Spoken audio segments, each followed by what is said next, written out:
Mark, can I just take leave for a couple of minutes? I'm just going to try and get the agenda out of my other computer. For some reason, it's not letting me load it. Yeah, no, sweet. You all right if we start? Yeah, you know, you go for it. I'll be offline for a couple of secs, mate. Okay, no worries. Cheers. So you just give us the all go when you're happy, Amanda. Katie. All good. All good to go. All right. So good evening, community board members and staff and guests that are going to be speaking on our agenda tonight. Welcome to the meeting of the Featherston Community Board. Just to run through is that under the red light setting, this meeting is being held via audio video conference, and all members participating via audio video conference will count for the purpose of the meeting quorum in accordance with the clause 25B of Schedule 7 to the Local Government Act 2002. And the meeting is also being live streamed to Council's YouTube channel. The meeting will also be recorded, and subject to the recording being of suitable quality, will be made available on the Council's YouTube channel via a link on Council's website. So please be aware and reminded that this is live. Yeah, just behave yourselves. It's welcome to Colin. Oh, actually, sorry, we'll come back to that. He's just gone away at the moment. He's having some difficulty with his computer. So we're gonna, is there any extraordinary business that needs to be added to the agenda? No, nothing. Okay, thank you. I'd like to also note that we'll be moving item 9.4, the Featherston Master Planning Report, up the agenda. It will be immediately follow item 7, confirmation of the community board minutes. And we have 2 consultants here tonight to speak to this report. We have an apology from Mike Gray, who's feeling unwell, so he won't be joining us tonight. Do we have any other apologies? No other apologies. All right. I'll move the apology for Mike Gray be accepted. Do I have a seconder to that, please? Yep. Garrett, thank you for that. And also all those in favour say aye, will raise your hand. Those against, no. Motion's carried. I'll just drop back to one more. So we'll welcome Colin Knowles, who's now been appointed to the Featherston Community Board as our council, one of our local councillor reps. So welcome to that, Colin. You got all your technical stuff sorted at that end there? Bear with me, Mark, but thanks very much for the welcome. I'm sure I'll work my way through it as we progress through the night. Awesome, no problem. Right, so we'll start off. We see everyone's here with no other apologies. So conflicts of interest. Do we have any conflicts of interest to declare with regards to the items on the agenda? Colin? Just a perceived one about funding application with Kaiata Wiki. I'm involved with that group in setting it up and establishing it, so that may be seen to be a perceived conflict of interest. So I just hope it doesn't eliminate me from talking about it, Dave. Okay. Any other conflicts of interest? I'll also declare that I have 2 conflicts of interest. One is with Y Wheels. It's actually my in-laws that are part of running that. I'm happy to step away from any sort of voting on that, but I'm also happy to have some input into that if there's questions. And I have a couple of things to talk about that could actually be of interest. And the other one is also the same as the COVID group that Colin was just talking about, the Kia Artify Featherston. I'm also involved with that as a representative. So again, we'll put that through as a conflict of interest, but I'm happy to speak involved with that with any questions and things like that. So just have those 2 noted as well, please. Okay, so do we have any acknowledgements or tributes anyone would like to place before the meeting starts? No, nothing. All right, we'll move on. Thank you. All right, so our public participation tonight, we actually have 5 people speaking tonight. The first one up is Ken Stokes, is going to be speaking about the boom mowing. Are you there, Ken? I'm here, yes. Okay, can I just remind everybody that what will be happening is that you have 5 minutes to speak. Caitlin will put a finger up after 4 minutes, which will to say that you've got 1 minute left. Ideally, if you speak for 4 minutes, it gives us a minute to ask questions about what it is you're talking about. After the end of the public participation, if you could remove yourself from the meeting, please, you can then log back into the YouTube side of it. So you're only out of the speaking part. You can still view the meeting and watch the meeting. It's just that the more on here, the slower the lag is sometimes. So we just remove, once you've had your speaking opportunity, you remove from the meeting or remove yourself. And then you can also watch through the YouTube if everyone understands that.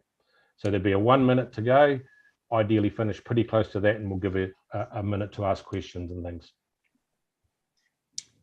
Did you say, Garrett? No? Good, okay. Yes, so Colin, sorry, Ken, if you would like to start off. Good, everybody. Thank you for this opportunity to speak. It's about the council's policy to stop mowing berms in July 2021. And we think that's unreasonable and disturbing.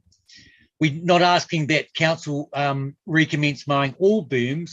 We want to make a special case that there are some berms that the council should continue to keep mowing.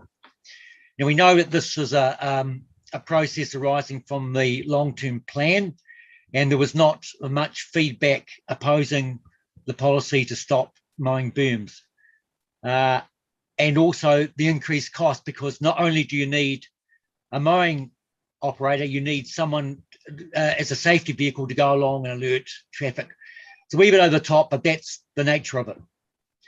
We think there is a special case to be made for some berms that are extensive, steep, and wide,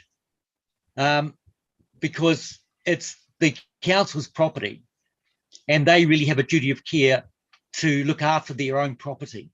And they need to champion community well-being by letting things run down, whether it's graffiti, derelict buildings, or unmown and untidy berms, council land. They need to have some responsibility and champion that. So I'll show you some photos from around the area of what's starting to develop. Hope you can see this. Is that all right? Can you see it? Can't see anything, can you? Have you got your video on or is it off? Well, can you see me? No. Down the bottom left hand of your screen, there should be a stop video. Oh, yeah, there we go. Yeah, I'm on now. I Gotcha. can see you. Yep, that's good. Fancy that, eh? I'm like Colin. You can see this berm here. It's getting, really unruly and a fire danger. Okay, and it has been mowed since July 2021. Here's some more. You see the berms are quite extensive. Can you see what I'm showing you? Or does it need to hold it closer or further away? No, actually hold it back a little bit, Ken. It's How's good. that? Yep, there. Yeah, that's good. Okay, I'll show you the other one just to make sure. You can see it's really getting quite long. Yeah. And this one here in Revan Street is quite steep. It's over 20 degrees. The photo doesn't show it so well, but we've been mowing it out of our goodwill. But if we hadn't been, it'd be a hell of a mess by now. So I've developed some criteria for what special cases might be, where the berm is greater than 3 meters wide, over 20 degrees in slope, extending greater than half the size of the adjacent road. So some of these roads, there's more berm than there is actually carriageway. So we're not asking you to mow all the lawns, because all the berms, because some of them people will mow them. It's going around and doing the ones that aren't being taken care of. So the cost wouldn't be as it has been much previously, but it would be a cost.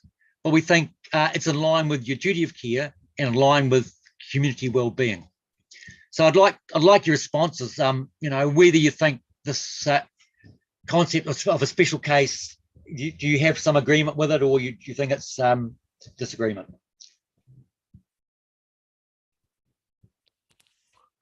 Yeah, Ken, I thanks, wonder if I could just speak briefly, Mark, through you, Mr. Chair.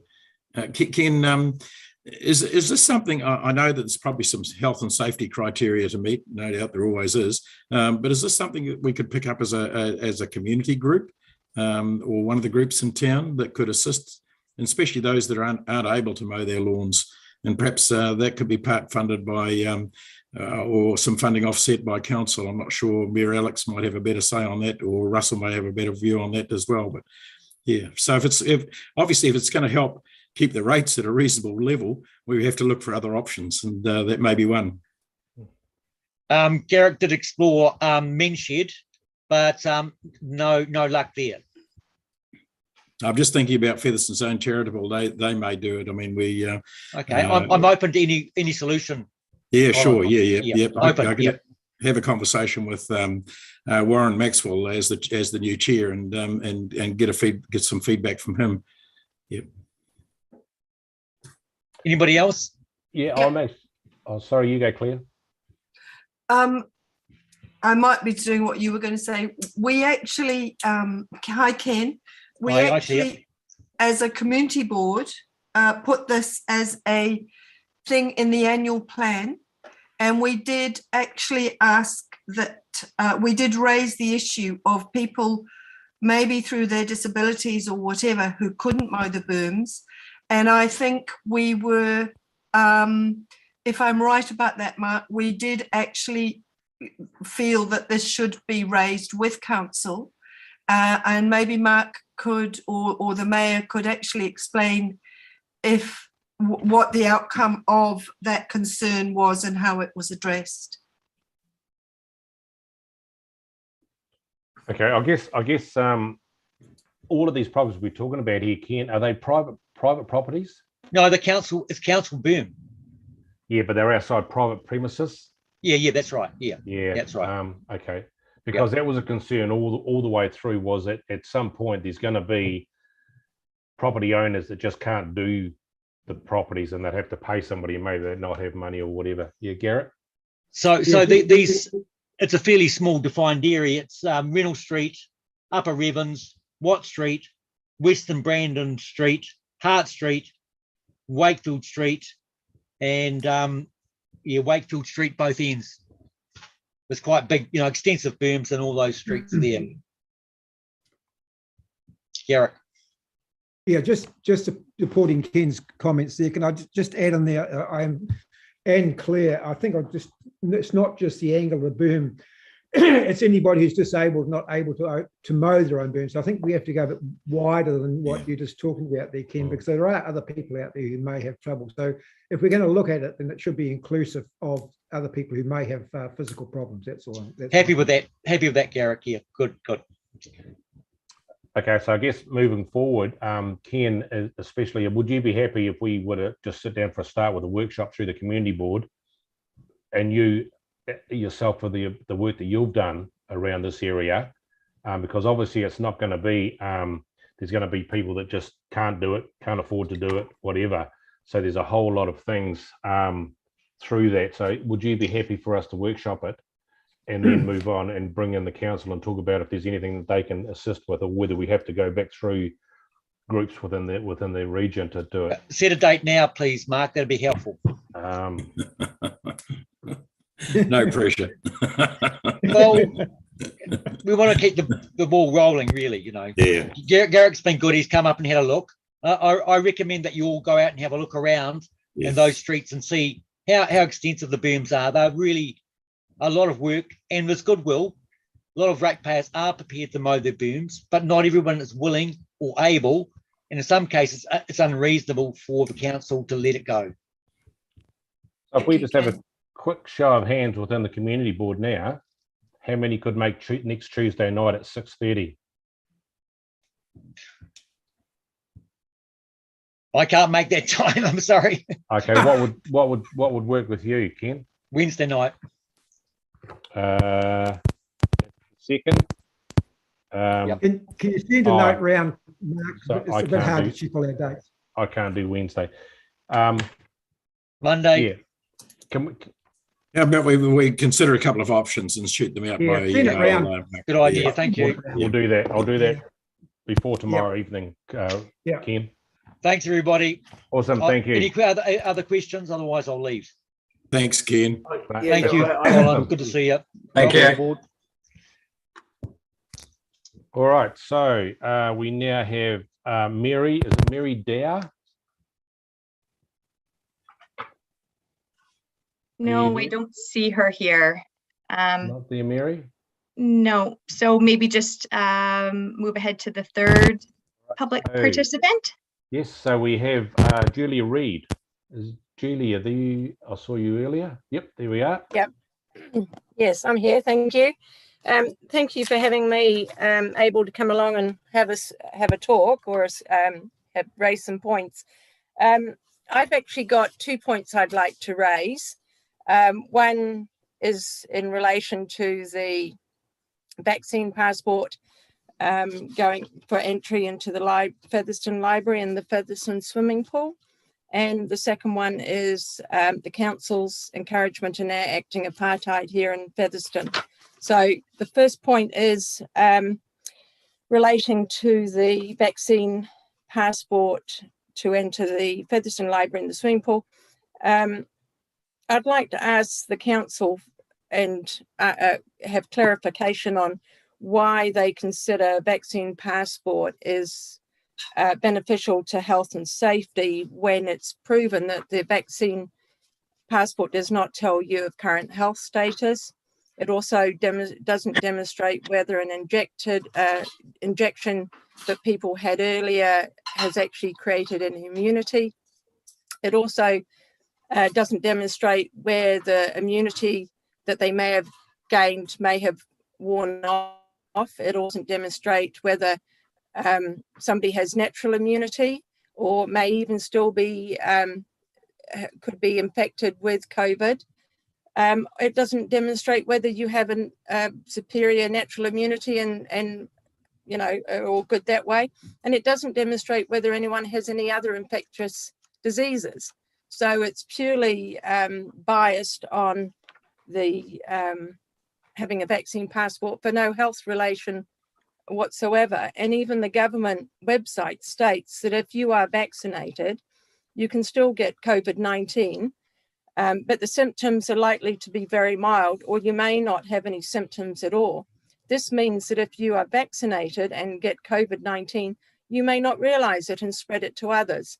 So when the council are using the vaccine passport as a health and safety for their staff and possibly other visitors to the library or the swimming pool, it has no justification because vaccine people can be sick and pass COVID without even knowing they're sick.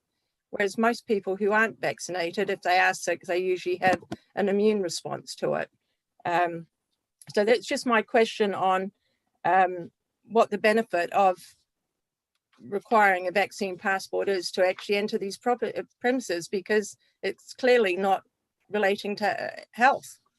And the other thing I've got a question on is by actually having these so-called vaccine passports, which are not health and safety related, it's actually encouraging apartheid and enacting an apartheid here in Featherston, and preventing people for actually entering amenities that they're paying for in their rates, and it's dividing the community.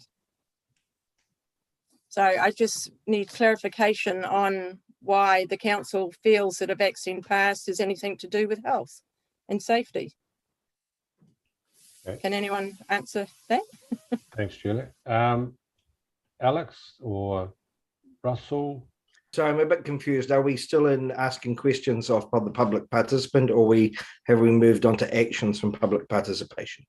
No, this is public participation. Cool. I've got no questions of Julia.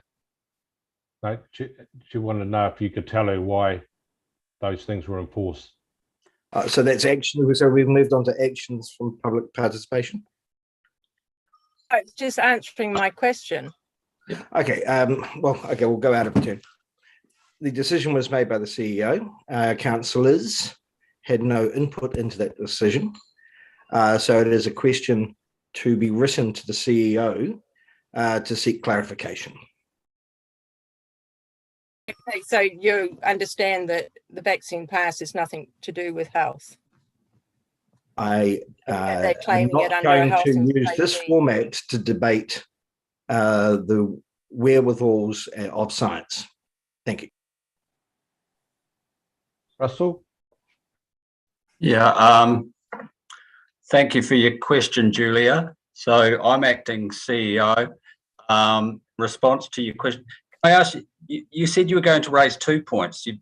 I've heard 1 point. Okay, sorry. The first point is the vaccine pass in relation to health and safety. And the second one is the council encouraging and enacting apartheid because of the so-called vaccine pass being health and safety.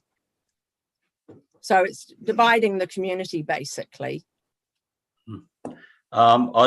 In response to your question, I would answer it in this manner. As a responsive council, the topic falls under risk management. So we're duty bound to come up with a plan for our council, community members and staff, and what we've taken into account in that consideration is health advice, government guidelines, and what has been conveyed as the all-important topic of risk management and the need to have a suitable approach for minimisation of risk. So that's the basis of how we have come to our conclusion.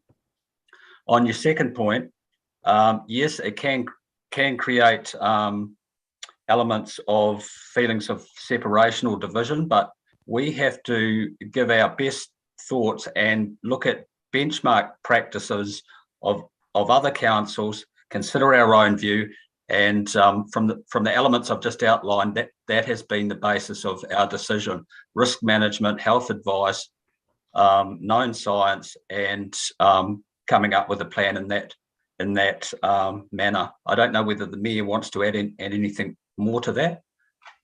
Not really. I think that's been explained by the CEO, and it's a stance that's been taken by the majority, extreme majority of councils around the country, and we can't act illegally or outside of the requirements under the Health and Safety Act. Okay, so sorry. So my next move now is to actually email the council. Is that the next stage? Because when a vaccine pass has nothing to do with health, we can't assess it in risk. So I've said that you may want to write an email to the CEO of the council who makes these decisions based on balance, seek further clarification. This is not the format to actually have those discussions. But certainly your opinions have been heard at the community board, and I'm sure at the council meeting tomorrow. Thank you. Awesome. Any other questions for Julia? Great. Thank you, Julia. If you could remove yourself from this, and then if you want to come back onto the YouTube, that'd be great. Lovely. Awesome. Thanks very much. Thank you. Yeah. Thank you. Is Hans here? Yes, I'm here. Yes. So you're next up, Hans, and I wasn't sure whether you were here at the start when we said that we shown that you get a 5-minute time slot. Yep, that was communicated. Awesome. Thank you. So if you'd like to go ahead. Yep, thank you for allowing me to voice some of my concerns. They are pretty close related to what Julia just mentioned.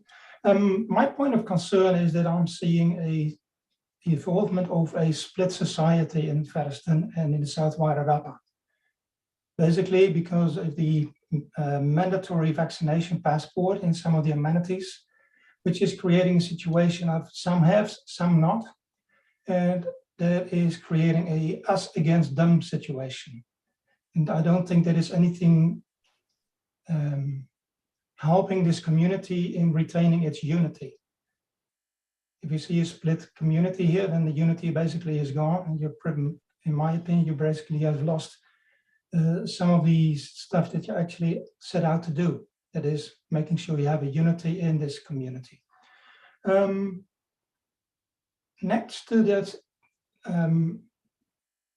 what you can see there, following up on the Featherston Library incident earlier this year, is that in the media, and especially on social media, the tone setting there was very aggressive and quite concerning.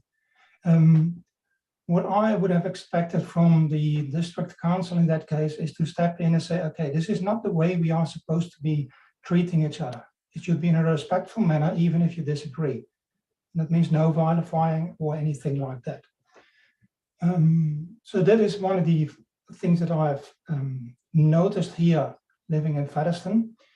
The other thing is that it is adding to fear. When you have a split society and us against them, that is raising the fear levels in the community.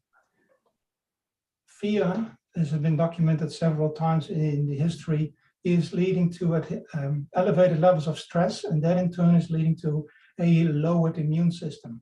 And given the entire situation that we are in, that is definitely something we would like to avoid.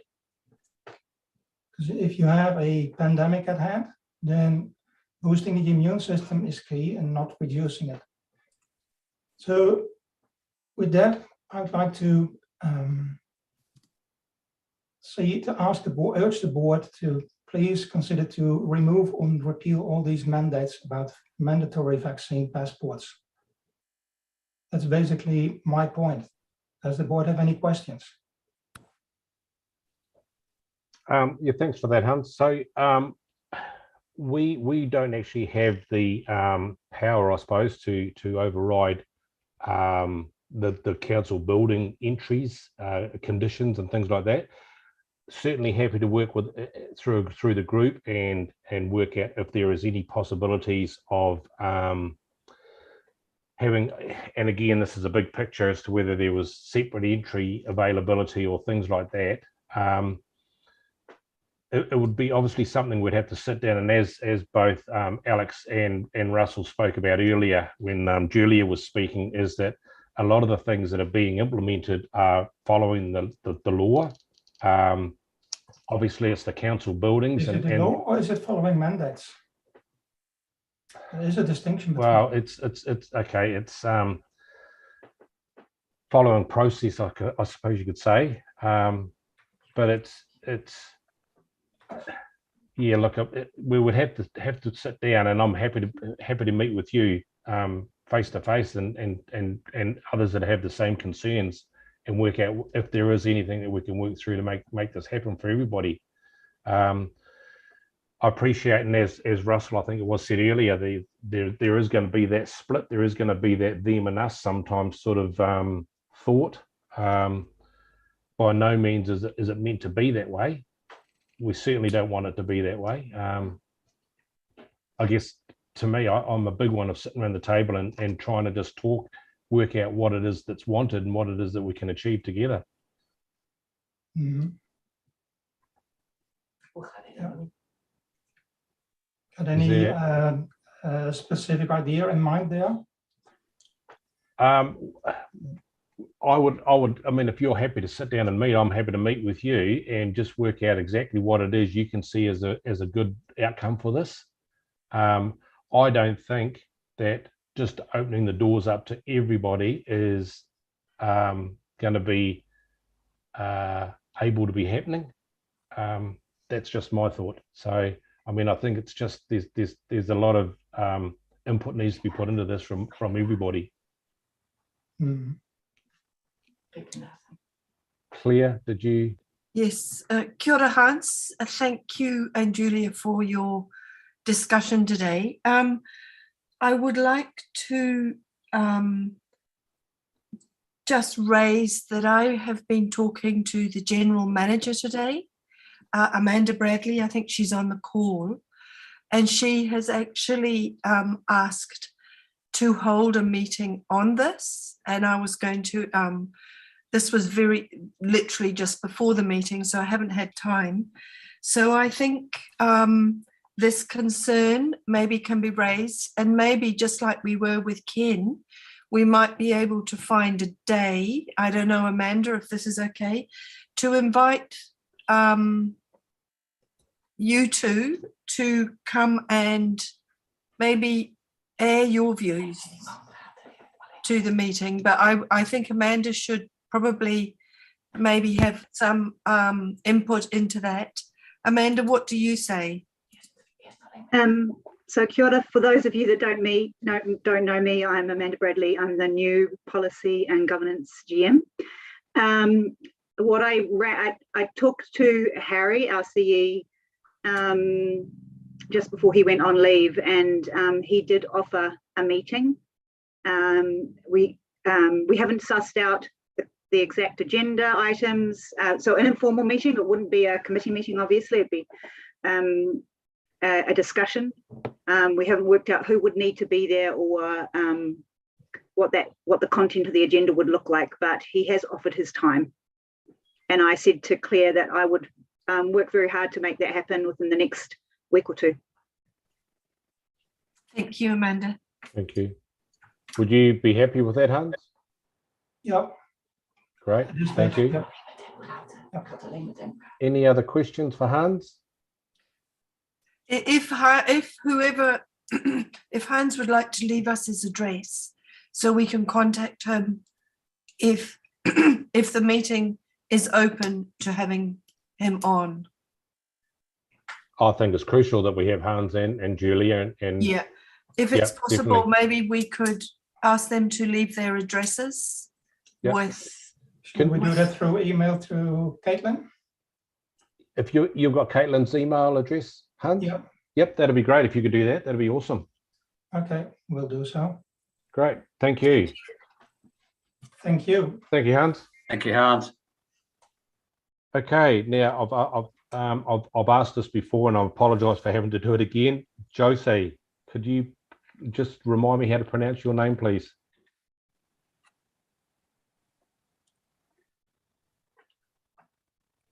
I see your name's up on the. Are you there?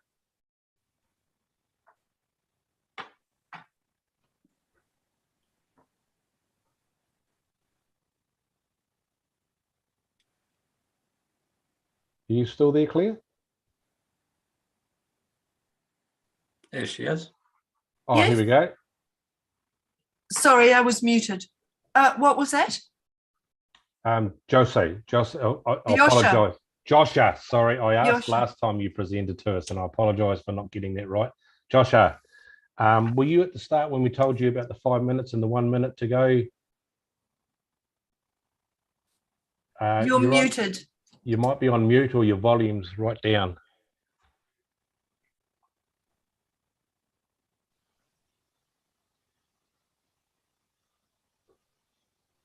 No, still can't hear you.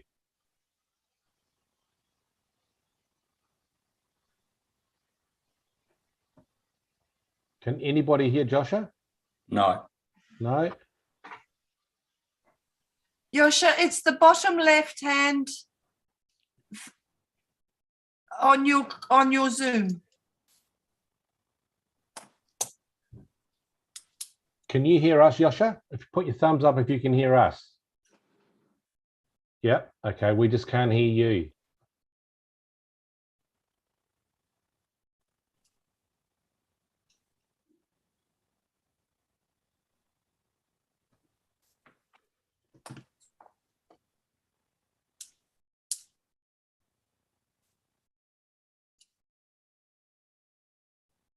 No, it's not happening.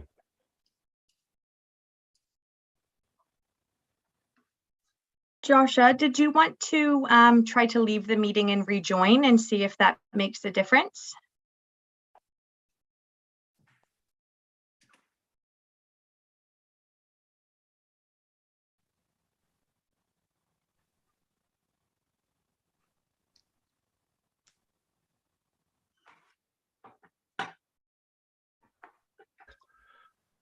Did you see the message that came up, Mark? Yes. Yeah. So she wants to talk the same as the last two speakers. Yeah. I'll just remind her that it's happy for other views of ideas, but we just don't want a repeat of what's already been spoken about. No, it was. We can see you, Yoshi, but can't hear you.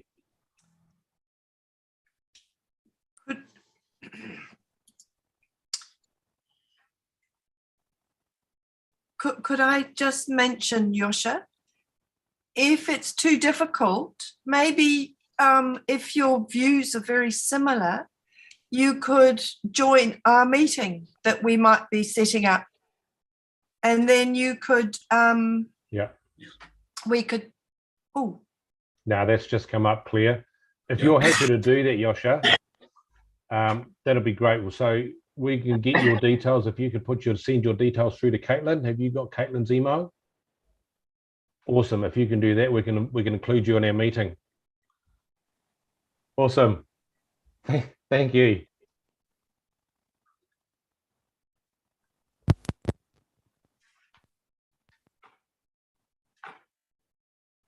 Okay, so moving forward, sorry, the actions from the public participation, I guess that's a little bit of the asking the questions of what they were actually presenting to us. It's normally been done in two parts. I thought we just did that at the same time, Katie. Yeah, Alex? Yep. So under actions for public participation on BIRMs, so this is where we flesh out what's been discussed after asking questions of the presenters. It has been duly consulted on with the public prior to the long-term plan, with an overwhelming support for the council's approach with regards to BIRM mowing. We are seeing that there's obviously some effects as a result of that.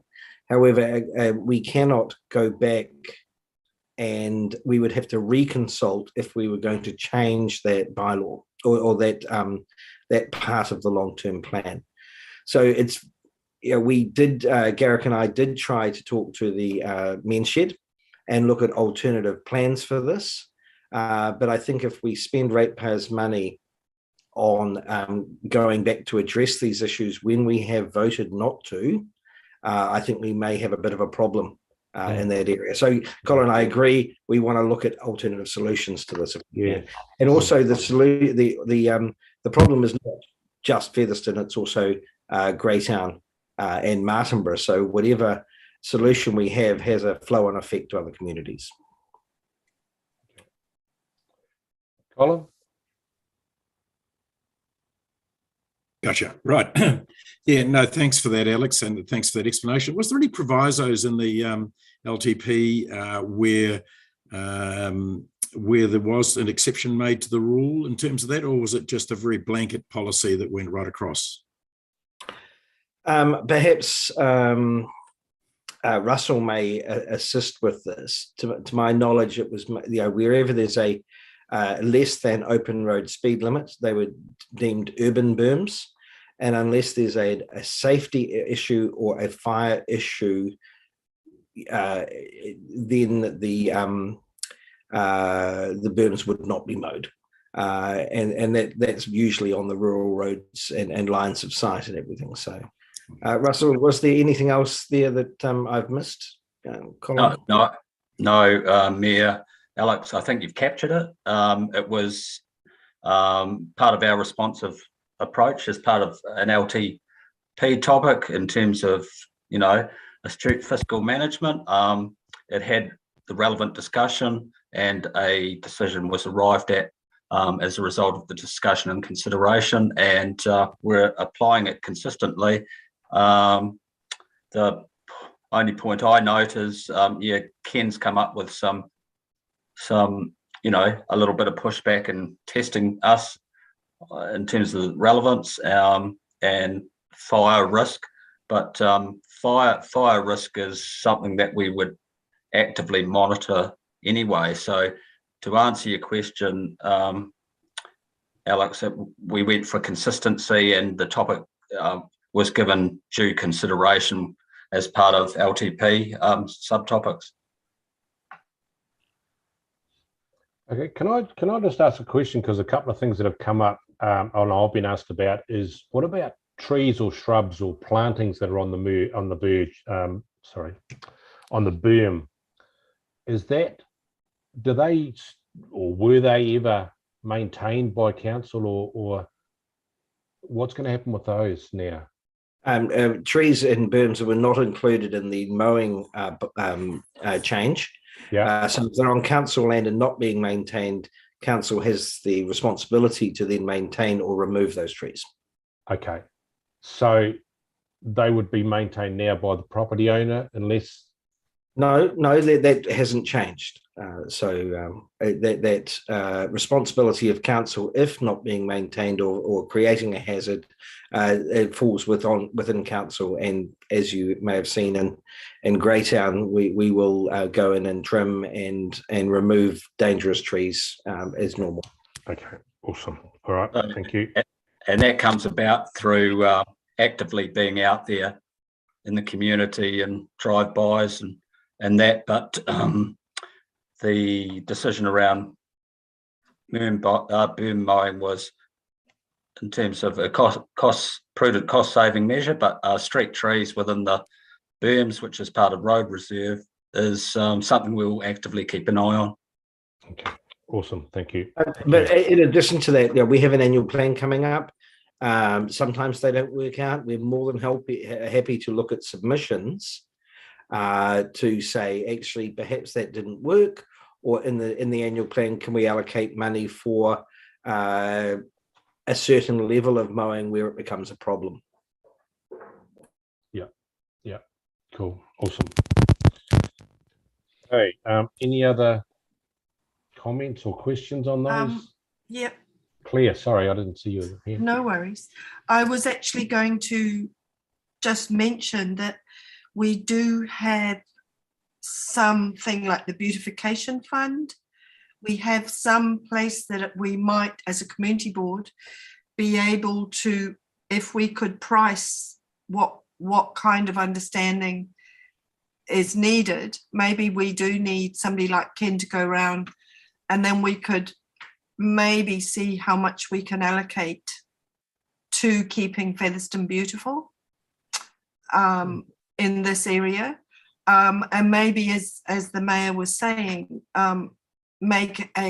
once we've priced it, we could just add it to our annual plan and all part of the beautification of Featherston, because I think it is a very important thing for our place to be tidy, because what I have noticed is when the berms get unruly, people start dropping litter and things like that in there, and then they do become a health hazard. So I think we do need to address this with Ken and see what we can go further. So I would like to see whether maybe for the next meeting we do raise where we can fund some support for berm mowing. We'll talk about that in the workshop we're going to hold, Claire. Bryce, did you have your hand? If you don't mind me commenting on this, I can. So look, 70% of berms in the district was being mowed by the ratepayers, 30% weren't. City Key were mowing those. This all comes down to being equal in share across the district. Is if you drive down Fitzherbert Street, you drive down State Highway 2, you drive down a lot of the streets, a lot of customers, a lot of ratepayers don't have berms, yet they are paying to have other people's berms mowed in their rates. Right. Now, the discussion, and I've spoken to Ken about this before, the discussion about people who are unable to mow their berms. There is not many apartments in this district. So someone is actually mowing their lawns inside their boundary for another 5 or 10 minutes. If it's a contractor to rip around out on the outside, it's done. Right. This is going across most of all councils in New Zealand now. So there you go. Just a quick question on that, Bryce, and this is probably a little bit of a tricky one. Is if it was 70-30, do you think that's well, obviously they're all going to have to do it now, but do you think that 30 is increased? 30 not doing it? Yes. No. If you have you're picking on 1 or 2 or 3 or 4 in Featherston out of how many residents in Featherston. We started to look at it at the beginning. We thought, oh gosh, nothing's happening. But over time, people have started to realise they have pride in their property. Yeah, and they mow it. Yeah, a 3 or 6 metre berm in front of your house. Well, actually, that's quite a benefit for you because you got a bit more privacy. You know, so it's a it's a touch thing, but we tried to make it fair across the district of what was going on. We tried to keep the rates down. It was $110,000 just for the 30% per year. Yeah. So if you start talking about we want 10 booms in Featherston, you'll get another 20 in Martinborough, you'll get another 15 in Greytown, and all of a sudden we're going to be looking at another percentage rise to cover it. That's just something we need to be made aware of when we do sit down. Yeah. Okay, Alex, did you have a... Yeah, if I could also comment that we're 7 months in.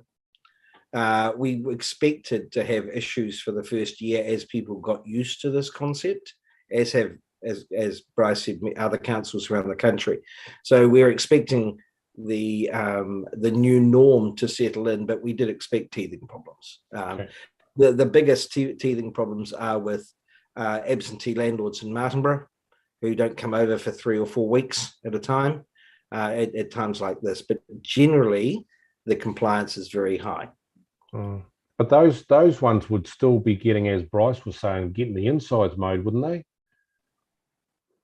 It depends on whether they have contractors. Yeah, yeah. But I mean, but it's a fact. It's a. I mean, I'm not commenting why, but it's a fact. Yeah, yeah. Okay. Okay. Amanda. Just a point on clarification around the annual plan process. Under the Local Government Act, we no longer consult on the annual plan unless there is significant deviation away from the long-term plan. So we just need to be cautious about offering consultation to communities when that might not be the process. And that process, we haven't made the call, council hasn't made the call on whether or not the annual planning process will include consultation yet. And it's around the significance of change from the LTP. Awesome, thank you. Thanks, Amanda. Colin. Yeah, no, thanks, Mark. Just on the boom stuff again, given the information that Bryce has just provided us, I think there is an opportunity for a community group to identify and have some pretty strict criteria about assisting those that are less able to perhaps do their booms. And I think that's something the workshop could explore when it meets. Thanks. Absolutely. Yep. Okay. Any other comments or questions on that? No, all good. All right. So we'll move through from that. Move on to item 7, which is community board minutes, pages 1 to 4. Do I have a mover to accept those minutes held on the 30th of November 2021 be confirmed as true and correct record? Sorry, clear. Yes. Seconder on that? Jason, thank you. All those in favour say aye or raise your hand. Those against? No. I wasn't there. No, that's right. Motion's carried on that. Thank you. Any questions or anything on that? Everyone happy with what was in that?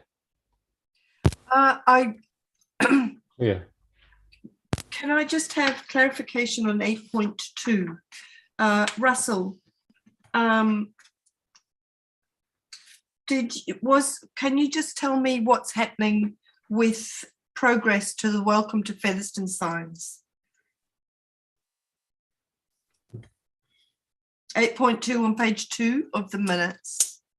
That's actually in our action items too, Claire. Do we cover that here or would we be better doing it? I just thought as it was something in the minutes, they might just be able to quickly. Oh, okay. Russell, otherwise, no, we could leave it till the action. Clarification on that. Yeah. Yeah, thanks for that question, Claire. Mark has asked me that similar question. So the topic sits within infrastructure in the realm of Stefan, noting that, as I said to Mark the other day, we recognise the existing frustration and the eagerness for the emplacement of the signs. So that is something that true update needs to come from Stefan in terms of part of infrastructure answering. Thank you. Okay, everyone else happy with those minutes? Okay, so we'll move forward now to item 9.1, which is actually on pages, I did have it here, sorry. Master Plan 154 to 158. Oops. I have a mover to receive the develop. Oh no, sorry, where are we? Oh yes, sorry. Have a mover to receive the development of Paitamakai Featherston Master Plan report. I'm happy to receive that. Do we have a seconder for that? I'll second that. Claire, thank you. All those in favour say aye or raise your hand. Those against, no. Motion's carried on that. To note the engagement for the Featherston Community Board will be facilitated elected members with early drafts. So you're going to speak to this, Russell? Yes. So you can hear me okay? Yeah. Okay, community board members and councillors. So this is an important topic strategically for Featherston, with its community who are wanting the best for the town. And recognising the nature of the town and its placement within the district. So this is our key work across this year in terms of coming up with a master plan, having those necessary contacts and engagements, and working with the Featherston Community Board, working with the community to hear their aspirations, fusing all that thinking and awareness around infrastructure, the potential of the town, etc. Remember, this is an implementation component of the South Wairarapa Spatial Plan, which we finished last year, and now we've got the challenge of applying best thinking and analysis to a master plan with a 30-year outlook for Featherston and what Featherston could be going into the future. Featherston, just tapping back to the South Wairarapa Spatial Plan, remember its focus was on residential growth. So Featherston as a town is the first cab off the rank in terms of getting the focus and master plan thinking into it. Featherston's a gateway town into not only into our district but the wider Wairarapa. It's a growth node for our town. It's a growth node under the transit-orientated Wellington Regional Growth Framework, which has been developed and which was developed before we finished our spatial plan. So it has the impetus for doing it has those two anchor points, and as a council being smart in its strategic thinking should be developing a master plan where appropriate. So that's where we're up to. We're blessed with having two experienced consultants who have done work around the country and who have a working style where they will eagerly recognise the importance and naturally and eagerly engage with the community. So we have Ree Anderson and Richard Knott here, remembering that Ree has helped give us all that guiding and backing for developing the spatial plan. So Ree and Richard are here tonight, have patiently waited to respond to any points, but they're working together in terms of planning analysis, capacity investigations, consideration of market. The master plan has to fuse all elements of potential siting of new dwellings, densities, consideration of the location of the railway station at the core of the town, and walkability and a walkable town for the future, but with further density. It also includes provisioning for an awareness of schools, requirements for increase in roles, amenities, connectivity to the trails, etc. So that's some of the elements that you would expect to see in a good master plan response. So the whole process through this year will occur, and there'll be connection points and consultation with the Featherston Community Board and the community as we go through the year.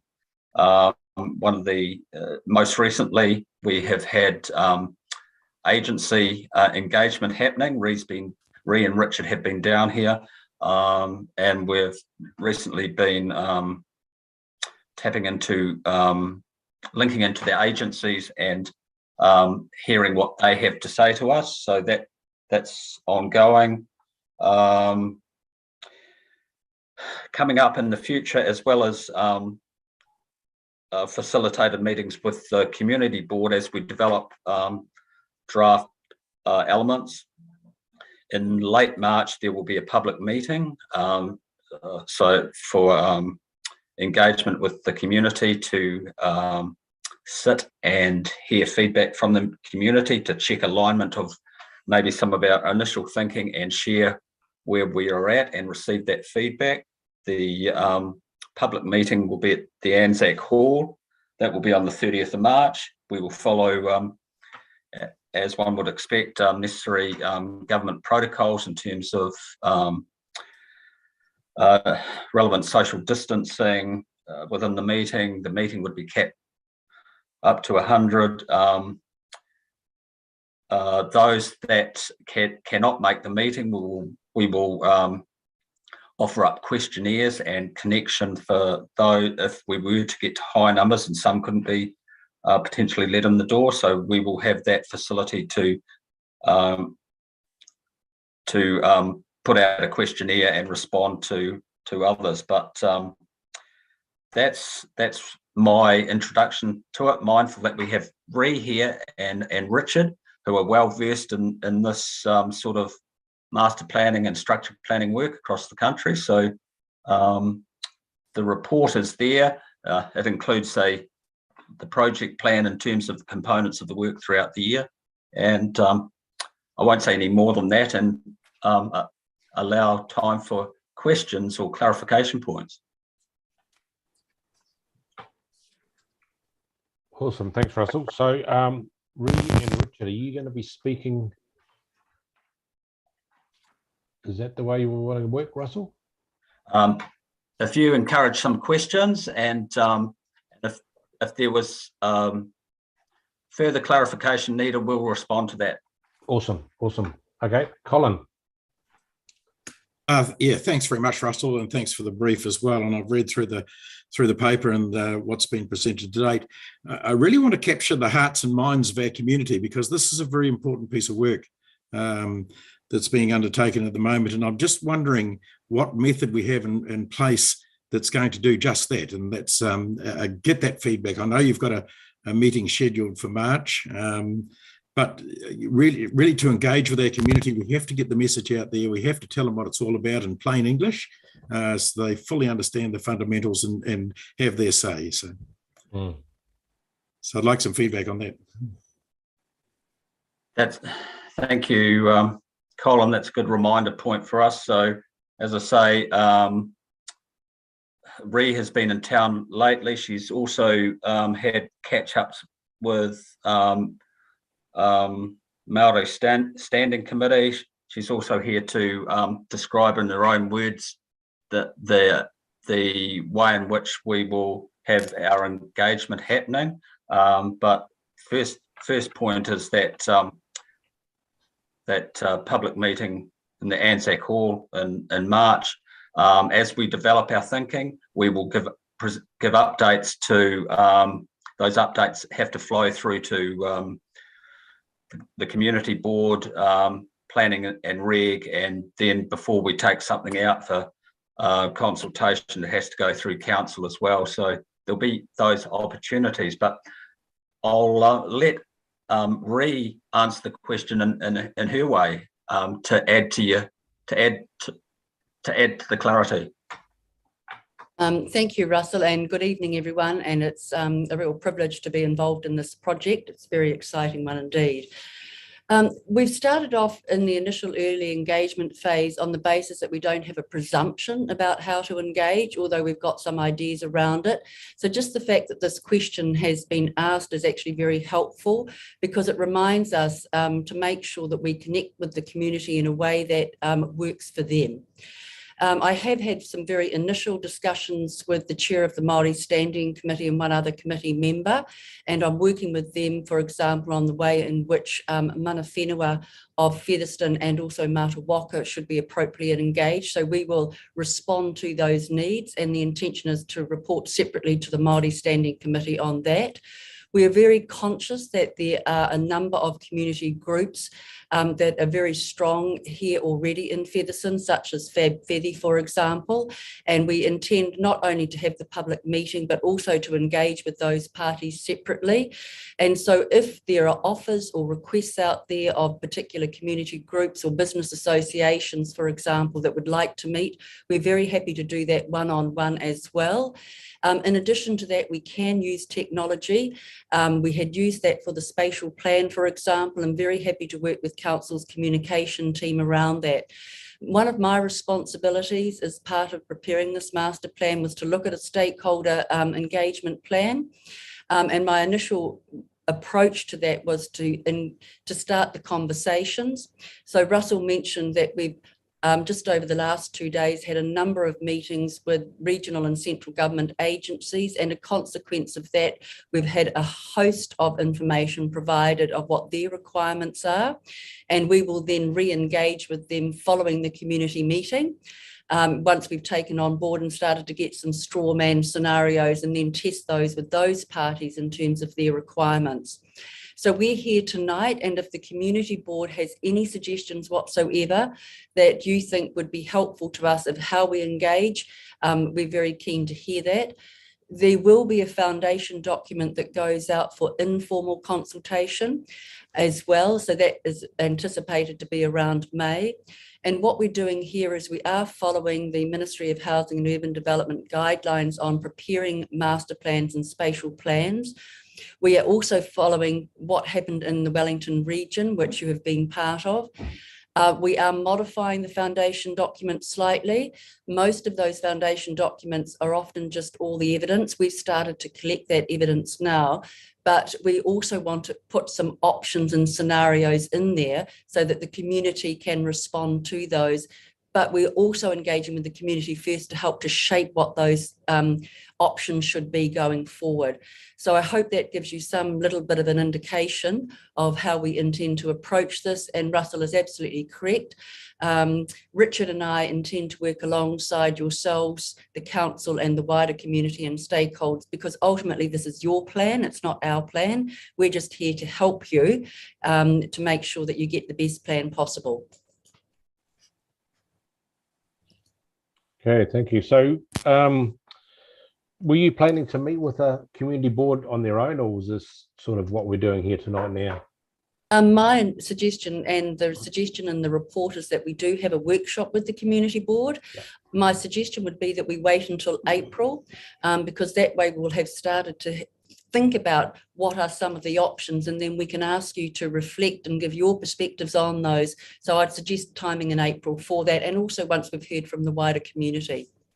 Yeah, and I guess I agree with what Colin was saying too, is we need to be able to get out there and communicate with all our community in layman's terms so they know exactly what it is that we want their input to. Because, you know, we've got some really good ideas out there from different people. They just sometimes don't get the opportunity or don't actually feel comfortable talking to those ideas maybe. Thank you. And look, I have been already going in and Googling, if you like, to hear what is out there in terms of community views. So we're already starting to get a little bit of perspective around that. So that's very helpful too. Awesome. So we got any other questions or comments yet? Russell? You're on mute, Russell. You've got Claire and Gareth. Yeah. Oh, sorry, yes, Claire.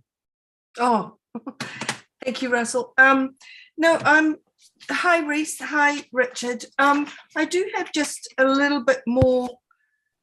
We in the paper and in the long-term plan, there was a spatial plan given to us.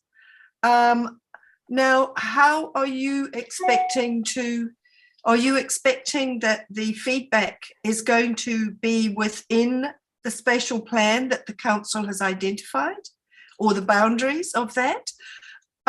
Because for me, there are quite a few issues that I think we need to have clarification on. And I think one is the terrain, the closeness to our earthquakes, the trucks going through Featherston, how are they going to be channeled away? And the fact that some of the residential area is prone to severe flooding. And so what I'm wondering is that spatial plan set in concrete as to the boundaries that we are considering, or would you consider other areas for us to grow in, just like down, say, South Featherston Way? Thanks for that, Claire. You are a passionate believer in Featherston, and you've raised similar questions in the past, which is good. So you make reference to the spatial plan. So that was finalised in December of last year. That is our high-level spatial plan in terms of strategic issues, the overall spatial plan map for the district as a whole, and the residential growth as a focus of the spatial plan as part of the first phase. Now we're into the implementation component through master planning, whereby you look at the deliverables and that range of issues, such as integrated transport, housing location and density, like I said before, consideration of reserves and going into the future. That fusing of infrastructure planning alongside urban layout and zoning or minor changes. So that's important. In terms of your point about other areas locked in stone, so the spatial plan, the growth areas have been confirmed. The challenge for our master planning work is along these lines, that we've captured where we see the value of identified growth areas, but as we do our work and as we get feedback on infrastructure capacity, we have to look at adjustments where necessary, and part of that in terms of going into the topic, pulling back and listening to latest feedback and latest technical feedback. So I'd answer your question in that manner. Thank you. Thank you, Russell. Garrick? Yeah, just following on from that, thanks, Russell. Good evening, Ray. Good to see you again. In terms of the focus groups, can I just throw a couple of names in there? I think it'd be very pro the young people of my town, and the sports hub is a very good place to start. And our local schools, we do have a business group which is very active, and I think that those are the sort of groups we should be focusing on to start with. I take Russell's point about the spatial plan and zoning. I understand we still have a bit of wriggle room there as we go forward. So I think if we can actually if we revive that spatial plan and put it back out so people know the areas we're looking at and where those boundaries were, because we've done that work and we know what we're looking at. Okay, it may not be perfect in some people's minds, but we've been through that exercise, so let's not go back and reinvent the wheel. But can we please, take into mind, we do have a younger group out there, and also the commuting group. I think we need to talk to the commuters. So that's my Bosworth. Thank you. Thank you, Councillor Eames. That's very helpful. And yes, youth are incredibly important to this, and we can connect in with the schools. Interesting enough, in the data we've got, the schools in Featherston are growing over the last 2 years, all of them. And in fact, they are growing more rapidly than other schools within the wider region. So very important to capture that youth. And yes, we'll pick up about the sports hub and also business groups. Thank you. Great. Oh, sorry, Russell. Just going back to Councillor Old's initial question, do you feel as if your question has been reasonably answered? Or? Yeah, no, thanks, Russell. Yeah, we're pretty much covered off. I mean, there's a bit of work to do. There's no doubt about it. I guess it's getting the message out there. And I think once we start getting into public meetings later in March, I think the lead up to that, with a bit of energised publicity around it, I think that'll assist, and we'll get the people there around in the hall to discuss the very thing we're talking about now. Yeah. Awesome. Is that us? Okay, we've just got a couple of things to move on. This is, do I have a mover to note that the engagement with the Featherston Community Board will include facilitated elected representatives workshops on early drafts, ongoing formal reports to the board to keep the board updated, participation in public meetings, and the opportunity to provide written feedback. I'm happy to move that. Do we have a seconder? Colin? Sorry, Colin is seconder. All those in favour say aye. Raise your hand. Those against? No. That's moved. Thank you. And the second one is, do I have a mover to note that a public meeting workshop to be facilitated by Ree Anderson, consultant, has been planned for the evening of Wednesday, 30th of March in the Anzac Hall, 62 Bell Street, to allow for early input from the community in the development of the master plan. COVID protocols such as social distancing will be observed. And I'd just like to add in there that the question sheets that those that can't get into that meeting will be available. And I guess they would be read out on the night. Is that right, Russell? Is that possibly how that would happen? Through the chair, I was just wondering that there is the option to do it on the following night, and there is a reason to that in terms of the methodology of the workshop. So can I just leave that open, but it will definitely be available the day after the workshop at the latest.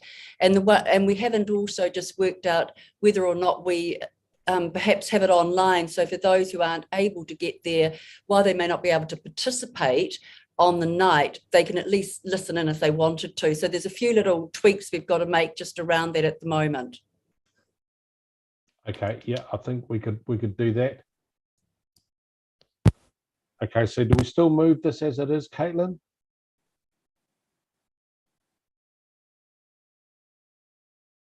Can I would happy to move that with the proviso that maybe the day after, the date maybe not so set in stone. Is that what you were saying, Ree? What I was indicating is, rather than necessarily sending the questions out on the same night of the meeting, that we send the questions out for those who can't attend the following day. Ah, yes. Okay. Yeah. Okay. Can we have that clarified in the motion? And I would second it. That questionnaires will be sent out. Maybe don't put a date. That's absolutely fine. We're very happy to do that. After the meeting, you're happy to just add that in there, Caitlin? Absolutely. So you can just read the motion again and just add in that provision. Okay, so have a mover to note that a public meeting / workshop to be facilitated by Ree Anderson, consultant, has been planned for the evening of Wednesday, 30th of March in the Anzac Hall, 62 Bell Street, to allow for early input from the community in the development of the master plan. Question sheets would be available in the following 2 days, possibly, from that meeting. Is that okay? Or maybe just say there will be question sheets available. Don't put a day, because it might come out before the meeting. No? But there'll be questions from the night. Sorry, I thought there may be questions prior that we could submit on sheets to the meeting. That was all. So just drawing the question out. Just drawing your attention to Ree's comment there. So rather than have the questions on the night, that we would have unnecessary prep work, but had the questions to go out shortly following the public meeting. So maybe your wording might be shortly following the public meeting on the 30th. But no. Just following the public meeting. Yeah. Yeah. Yep, that's fine. Do we need to read that out again, Katie? Sure, if you just wanted to clarify for the minutes, the wording, that would be helpful. Okay, do you want me to read the lot or just from the meeting? You could just read the addition, I think, if that's okay. So we'll just carry on. The 60 Bell Street allow for the early input from the community in the development of the master plan. Questions will be available following the meeting of the 30th of March. Yeah. Happy with that? I'm happy to move that if we have a seconder. Yep, I'll second. Claire, thank you. All those in favour, raise your hand. Please say no or raise your hand. Motion carried. Thank you. Okay, so we'll move on now to decision reports from Chief Executive and staff reports, which is pages 5 to 36, Karkik Observatory.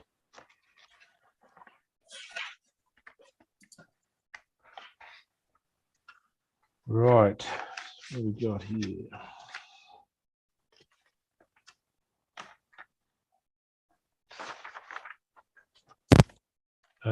So Karkik 8.1, do we have a mover to receive the officer's report?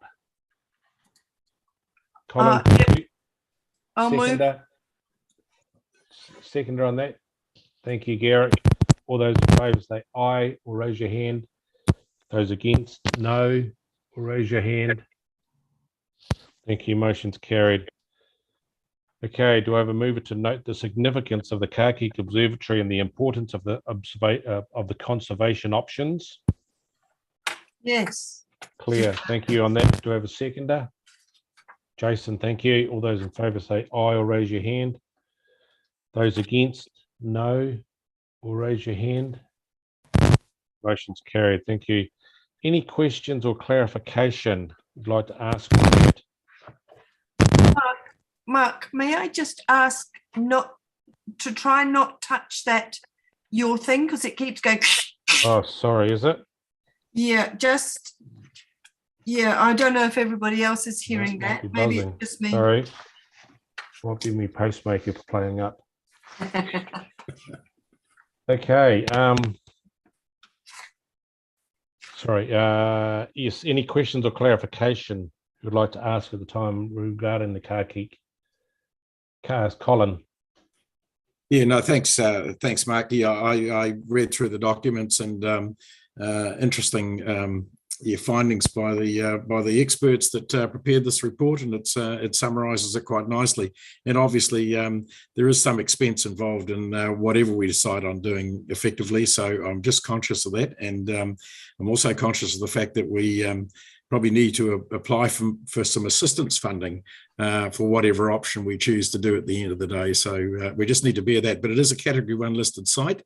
It has a protection status, and therefore we need to take some responsibility for it, as after all, it is on council-owned land. And I guess some of the questions that have been getting asked is obviously a rough idea or sort of a ballpark figure of what's going to be looked at and the costings of those sort of things. So I guess it's a how long's a piece of string thing, but yeah, no, you're right. It's I think it's quite important, but again, it's going to be a big costing. Garrick, you there, Garrick? Yeah, I presume we're going to be asked for an opinion on which option we want to go for, and in fact, we are being asked for that tonight. I don't know whether we want to rush into this and we've had enough discussion, but certainly option one, to my mind, doesn't even stand up. Do you actually want to discuss the options at this stage? There is a recommendation that we should come forward and recommend which option we're going to support. Are we in a position to do that tonight or not? Because if we are, I'm plumbing for number 4, which is stabilise and then look to build a replica. And I'm happy to kick that off as discussion item. Yeah. What's people's thoughts? Because I'm of the, this, I mean, each one of the, I'm of the same opinion, Garrick. I think number 1's out. And where was the other one? I think number 6 is out. I think it'd be quite nice to hear from Bryce, who's been intimately involved with the consultant on this matter, just to sort of get a broad brush picture, because I'm a bit like Garrick. We've got to make a decision on this, so the more informed we can be, the better. Yeah, okay, guys. So these are the options that was brought up by Heritage New Zealand. So I've just sent them over to the report.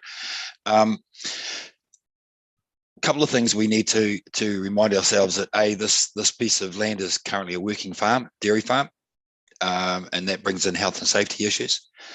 On saying that, though, there is a paper road, Donald Road. There is a paper road that runs right next door to this. So there is an opportunity to get a trail through there, a cycling trail.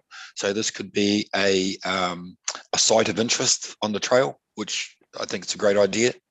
So I think possibly the current structure, although it is a mess, it can be covered and held in its current state. We can put a history board up, and then we could build a replica right next to it to show what it looked like. All right. So the other recommendation that we put in there is that we nominated, we cover the existing site with a shelter or dome or whatever. And at the time when I wrote the report, we go and put it in a museum, but we could actually put the replica somewhere like near the Squircle in that area, Cherry Park, just so people who are not astronomers can go and visit the site, but the real deep diving guys who watch the stars all day has the opportunity to go and look at the actual site. So there's a couple of choices there to look at, and those are the two I probably would recommend. Costing wise, look, I don't know. You're right. How long's a piece of string? I spoke to Heritage New Zealand concerning the costing for the long-term plan. Their advice was that any work that we do there has to be done by Heritage New Zealand staff or approved contractors with the Heritage New Zealand staff member watching. So it is quite a detailed, and hence why I put 100K in there. Look, it could cost 50, it could cost, who knows, piece of string. And so once we decide on where we want to go in regarding to the options, that's when we'll start making more into the costings. Okay. So I mean, obviously you can understand the Heritage wanting overseeing the whole project, but there would be, and I suppose, I mean, there would be parts of that project that groups could be involved with, maybe, that don't need to be, the work on the actual what's left of the Kākik Observatory would obviously need to be done by somebody with some ideas of how to do it. But is there opportunity for community groups to maybe be involved with this? I would like to hope so to some point. Bear in mind, it is a small area. It is tiny, Mark. But the replica side of things, yes, absolutely. I think the current Kākik Observatory is heritage only, people. I think if you look at it hard enough, it'll fall apart. So I think they need to take control of that site and do what they need to do. But regarding the replica, absolutely. Okay. Awesome. Claire. Thank you for that, Mark. I'd like to say on page 36, option 4 has also been sort of recommended by the dark sky people.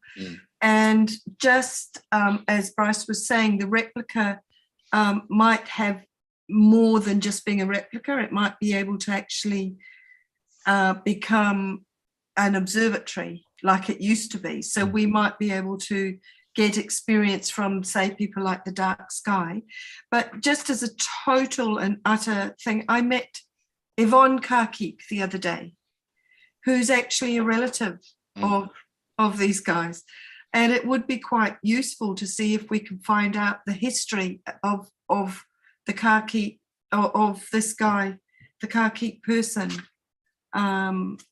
It's in the report, Claire. There is quite a little detail in the report about him. I've actually met the great great grandson Ra Higgett, who is also, I think that's Yvonne's brother, is it? Probably, yeah. Yeah, I just found that really, really interesting in you know, how you start something and then you suddenly meet somebody who's actually something to do with it. But I would like to support Garrick's thing on option 4 rather than trying to debate all the other ones. I think I would like to support Garrick, that option 4. Okay, do we want to actually make a decision on that tonight? Well, if his decision's made, I can move forward with this, Mark. If it's no decision, I can't go any further with this through the assets and services. I don't want to rush it, but you know, the longer we leave this, the more deterioration we're going to have. So are you happy to move that we go with number 4, Garrick? Oh, I'm very happy to do that. Can I just add just one thing in there, and it's to Bryce as well. I mean, we know that Heritage has access to funds as well, so there are a number of options out there. So let's not pin ourselves down to dollars at this stage. No. Let's get a desirable outcome, and don't forget we've got Dark Sky sitting out there as a potential for another a tourist industry plus for our little town. I think we save this thing and we go out, then we go looking for the funding. Yeah, I'm very happy to move. Yeah, cool, Garrick. Yeah, look, there is people out there that are willing to help on this. A couple of people in Wellington who are possibly going to benefit this. So yeah, there is opportunities there. Yeah, the word is drifting out and people know. So yeah, very happy to move that way. Thank you, Mark. Okay, and I think I'd just like to add on to that, Claire, is that what you just said about the Dark Sky, that whole stabilising structure, cover it and build a replica nearby that could have a functional use. So that covers all of that. So you're happy to move that number 4? Sorry, Russell. Yeah, I think you folk have given it some good consideration. When you talk about here, I mean, you heard Bryce indicate that the fact that the practical fact that it's on a working farm. You've dug into the topic. You looked at option 4. The value of Kāki is the fact that it tells the history. It's a piece of built history for near Featherston and for the district.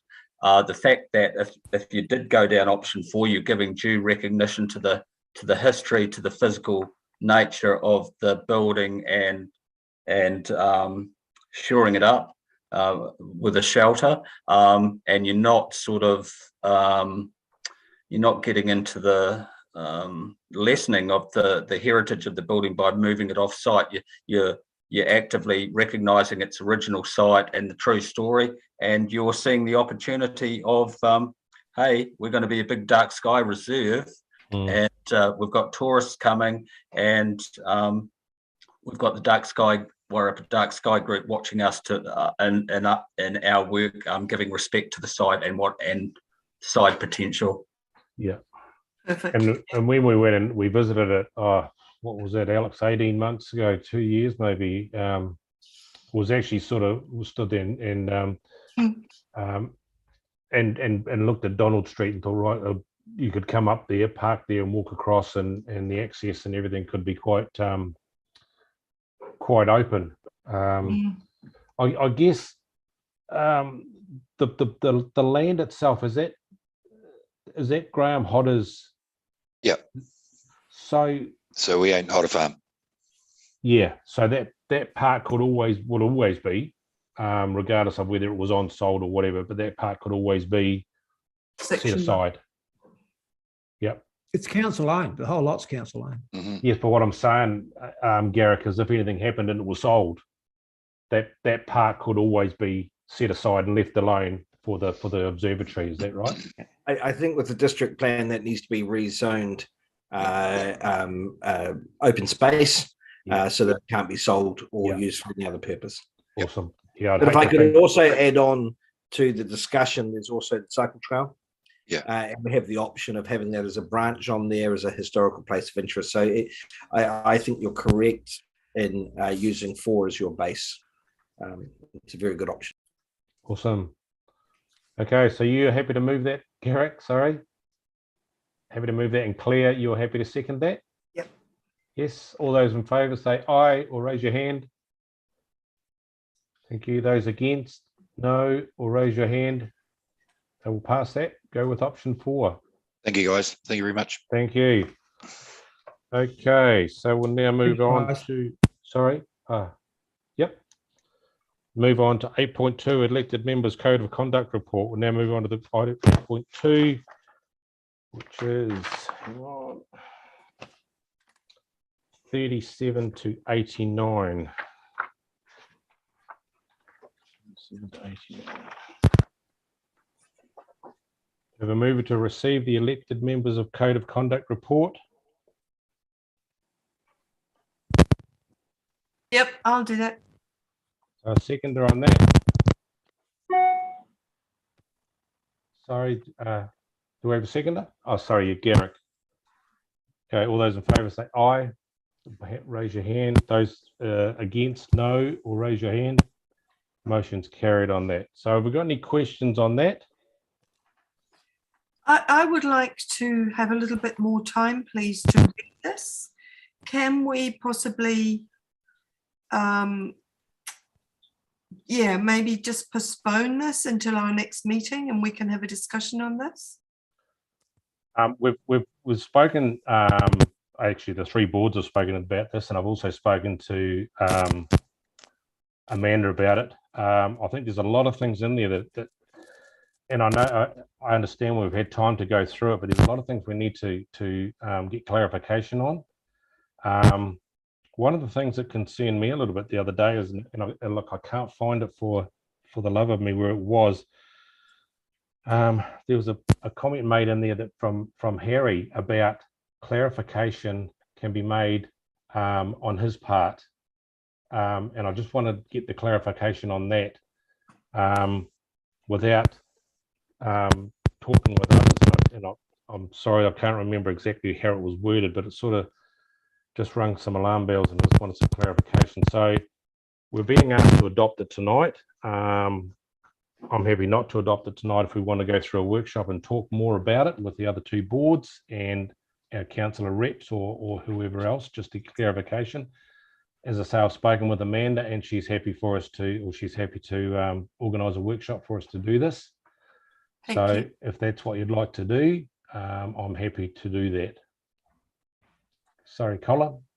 Yeah, just I guess just a question from my point of view, and certainly probably from Garrick's as well, is that we've both signed to this code of conduct within council at this stage, so it may well be more prudent for us to step aside from that decision. Yes, sorry, I should have said that. Yes, no, I do.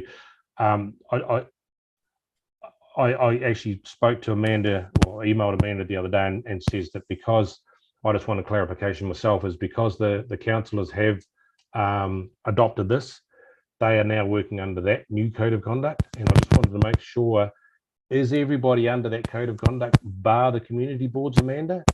So it's just the 12 community board members that aren't still working under the old one, is that correct? That's my understanding. Note that it's something that I haven't been here for the process of development. I've only picked this up recently. Sorry, my cat is at the door. Anyway, so my understanding is that the councillors have adopted it in December, and it was to come to the community boards for ratification this month. Greytown had their meeting last week and opted to hold off on that decision. And I'm more than happy to facilitate a workshop that would enable all the community board members to get their heads around all the detail. Okay, that would be good if you could do that, please. It's actually, sorry, it's just in the minutes here about the chair, because you have the authority to make minor grammatical amendment to do not alter the intent of the code of conduct. It's just that sort of thing I need to get my head around too. So if we can do that, that would be great. Could I just raise, Colin and Garrick, were there any clarifications you felt would be beneficial for the community board to know that were raised in council over the code of conduct? the main change when we went through was the bankruptcy thing. And also there was quite a long discussion about the social media side of things, and making sure that people actually were aware of how the social media went, and what individual councillors could and couldn't do, and where they were actually treating a very small line. So those are because the social media is new, Claire. I mean, it's a whole new thing which is now being thrown into and included, and how much people could actually use it. So those are the main concerns that were coming through. Okay. Good question, Claire. Amanda, and well, everybody, I suppose, I think it would be beneficial, whether it would be appropriate for us when we have this workshop, for our councillors to be there, so we can pick their brains. Is that something that would be all right? I can figure out what I'm happy to be involved, because I was actually quite involved in the social media side of things, which I'm pretty nervous about, because it's got quite an impact, and it's very difficult to fight against, as we all know. And I think the way it's been spelt here, I think community board members should be aware of what's spelt out, and actually take on board with how they're actually going to live and work with that, because it's a serious issue out there now. Yeah, no, that would be good if we could do that. That would be great. But I'm old school, so maybe the young ones, sorry, I look around. But I'm also thinking of anything within that code of conduct, Garrick, that you could actually, either you or Colin could shed some light on when we were discussing it. Happy to be involved. I'm all for sitting around the table and just talking, nutting things out. So, no, that'd be great. And we won't make it too long, Colin. It may also be helpful if we could get someone from local government NZ to potentially give us, because it's their guideline that we've basically used as a template. So that applies to all councils, across New Zealand are looking at the same, same kind of template. So I'll see if I can manage that as well. Awesome. That's awesome, Amanda. Thank you. Any other questions or thoughts on that? No, thank you. Okay, so we'll move on to 8.3 financial assistance report. So we've got three 90 to 91 on those.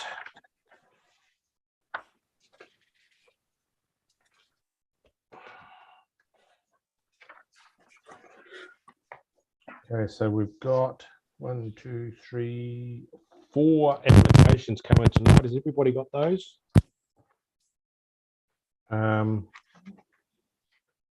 Is everyone happy with both Colin and I speaking involvement round the two that we placed conflict of interest to? I think it would be great for me to have clarification if there are any questions. Okay. So I'm happy for that. Everyone happy on that? We just won't vote on any decision being made? Yeah. Okay. So the first one we've got up. Before you start, just as a point of clarification, with your conflict of interests, I just want to make sure, technically a conflict of interest is a financial gain, like you would be personally financially gaining. Yes. My understanding is I don't think that's the case for either of you. Just if you could just clarify that. Yeah, I think we need to exercise caution, Amanda, simply because we are involved, I guess even in this funding application, we are involved at that level, and it really is only perceived, and I just think it needs to be flagged, that's all, and I don't think there should be anything else stopping us carrying out our normal duties. Cool, I just wanted to make sure there wasn't a personal financial... No, not at all.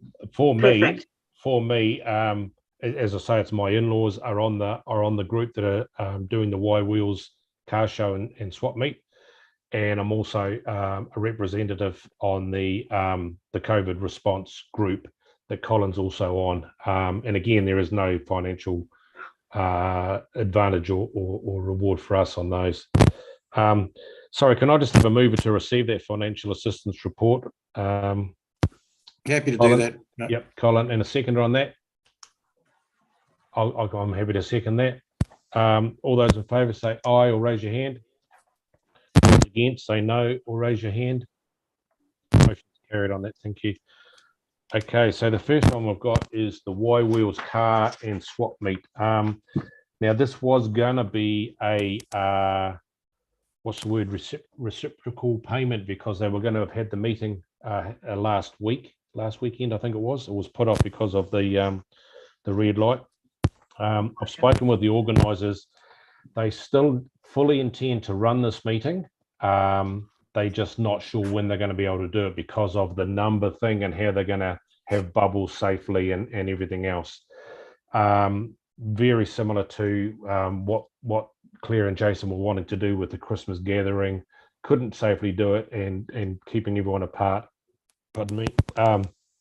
So it's literally on hold, but they do fully intend to do it, and do it within the confines of what is going to be happening at the time.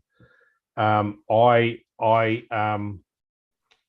mean, I actually think maybe we could earmark the money for this if that was agreed to, not give it, but just earmark it, so that if they decided in 3 weeks' time the situation's changed, they're able to have it, then the money's sitting there and it's going to be between our meetings, so we can just put it across. Something I would just want made brought to the attention to the board is that at the moment, it is a personal account that's been put there for the money to go into. I have spoken to the organisers and said that would need to be in some sort of trust or organisational bank account to reach our the way we work with the account. So that's just something, yeah, for my. So any other thoughts or questions? Can I just add to what you're saying, Mark? I mean, these sort of initiatives are really, really great for our district and for our town as well. And I know that the support that Vince and Barbara have had in getting these initiatives up and running has been fabulous. And they're really, really disappointed that they had to postpone simply because of the COVID situation. I know damn well that they'll get it all together, and it'll be a wonderful event once conditions allow. So really want to support this. Yeah. Oh. Can I ask, are they GST registered? No. Right. How does GST affect that? Because is it not just a straight figure then without the GST? I don't think they're actually asking for GST. Oh, sorry. I was just looking on I don't know, it might be page. Yeah, it is there. 229 Yeah. plus GST. You're absolutely right, Claire. Yeah. Oh, they got a plus GST.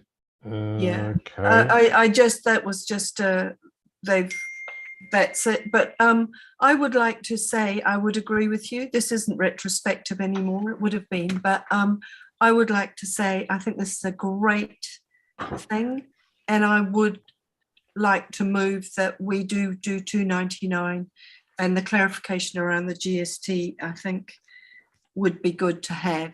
The actual, I'm just trying to find it in here. The actual, there's a quote, it is plus GST, sorry.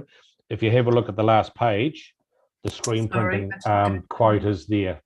Guys, if they're registered for GST, they have to claim GST. If they're not registered, they don't have to. Okay. So obviously the Y Wheels Featherston must be registered for GST. Okay. No, sweet as. Yeah, so the Sands per hour, which is the screen printing crowd, their quote is 229 plus GST. Oh, right. Sorry. So this was for this. Right. That's a clarification. Yep. No problem. And so Featherston's owner doing paying for the toilets that are going to be on the property, on the site, and they're asking for money for the printing. Yeah. So this is where I'll step back. Have we got enough to make a decision? I think Claire's moved it. I'm happy to second it. Are you able to second it? Oh, I'll second it. Okay, sorry. Moved by Claire, second by Garrett. All those in favour? Aye. All right, raise your hand. Those against? Carried. Thank you. Okay, so the second one we have now is the I'll get onto the right page. So that was Garrett. Do we have a mover to go the Kai Atahai Featherston funds of $745 with the support of the COVID-19 community response. I'm happy to move that we accept that report. Seconder on that. Jason, thank you. All those in favour say aye or raise your hand.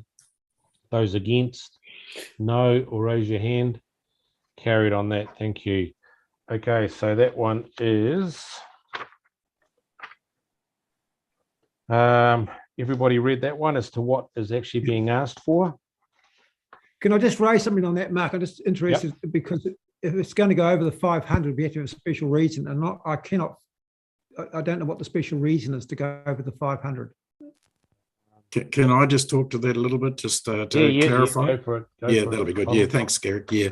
Okay, so this group originated from a need or a perceived need in our community for supporting people, for instance, who may have contracted COVID, and the network branches out to the likes of the food bank, the op shop, other services within our community. It doesn't replace systems that are already put in by the Ministry of Health or the Wairarapa DHB or Department of Social Welfare. I think they've got another name now, but that's beside the point. So really it's a localised group consisting of FabFeathy Community Board, Featherston Zone Charitable Trust, ourselves on council, and other members of the public who are there to support our community. The funding request really is for an on-call person basically to have a cell phone and a mail drop around Featherston just to let them know the point of contact and what the organisation's set up for. I know it exceeds the $500, but because it's COVID related, it's swung into gear fairly quickly because from all accounts we're anticipating some cases in our community, and we want to be in a situation and prepared to act when the need arises. So that pretty much covers off it. Yeah. I'll just elaborate on that, Colin, too. Is it just a breakdown on that thing? So we're looking at a 4G phone with a SIM card and $100 credit. The reason we decided to go with a phone was because initially we were going to use the community centre phone as a contact. So the postcards, the printing of the postcards, they're going to be letterbox dropped around the whole of Featherston. On there is going to be, if people have needs or questions or whatever, ring this number. We found that obviously that was going to be unfair on the staff at the community centre to be caught up with all of that plus their everyday ongoings. Also, outside of ours, they had a limit on their mailbox on their messaging. So they may get, for argument's sake, 10 messages and then it just blocks it. So nobody, number 11 onwards, can't leave their message. With the phone, we thought, right, we'll get a phone and we could pass that around the group and somebody could have it for 2 nights or whatever. That's the reason of that. The printing of the postcard is the letterbox drop, and then there's going to be a half-page Phoenix ad just to get that communication out there. So that's why the main reason was people have said, why are you wanting a phone? That's why. Yeah, but sorry, my point was for a grant over $500, we have a special. Sorry, yes, yeah. I'm not actually 100% sure. We've never, I don't think we've done that since I've been on the board. The option is there to do it. Katie, can you elaborate on that a bit more? Well, this is good reason, So I think under the grants policy, as long as the community board, when they're voting, decides that there are exceptional circumstances to fund over the $500, they're quite within the realm to be able to do so. But Garrick, are you looking for a reason? Yes, sorry, yes, Garrick, I think you're saying, why should we go over the 500? Just give me a reason, please. I mean, no, because other groups will come along and say, and look, I totally support what it's doing. I haven't got a problem with that at all. I'm just saying that the application has gone over what our limit is, and is there a reason for doing this? Or is there another funding stream available to us? Or are we pressed for time that we really want to get this thing up and running by next week? Well, I guess time is a factor, is a big factor. It's getting it out there for a start to get it understood, and I think the Phoenix, I'm not sure when their cutoff point is for the next 20th. So we missed the deadline there. That's why the mail drops really important. Yeah. Can I just ask something? Do you not have the ability to contact the DHB to find out where these people are? I just feel that this is actually something that may not actually reach the people who need it by putting it into everybody's letterboxes. My concern is there another way? I think the half-page Phoenix ad, that might be brilliant because everybody gets it, but the printing of the postcard, so many people just throw that kind of stuff away without reading it. So my concern more is there another way to get contact with these people isolating, maybe through the DHB, and you've set up your group, you contact them, and so you can actually have that personal thing rather than having people ring you to say, I'm isolated. Can I just answer that, Claire? Just yeah. If you, I mean, there's some very clever people around the table on this particular group who've looked at the options of how they best communicate with the community in cases like this. And we're only one channel, I guess. The DHB won't reveal any information along those lines. There's a privacy issue there, and we wouldn't expect that. And I think that the safest way is for that, if individuals in our community need food from the food bank, or they do need some additional clothing or some support of some description, having that contact number out in the community and shared widely, that should suffice, I would imagine, and it will hopefully approach the people or deal with the people that really need the help. My concern, what I would like to suggest is that the Phoenix ad is very, very important, and that you then see how everything goes, and then maybe the next community board we can get the printing of the postcard if that's what's needed. But I just feel we're going over the 500, and everybody who comes to us has a valid reason. I feel very uncomfortable.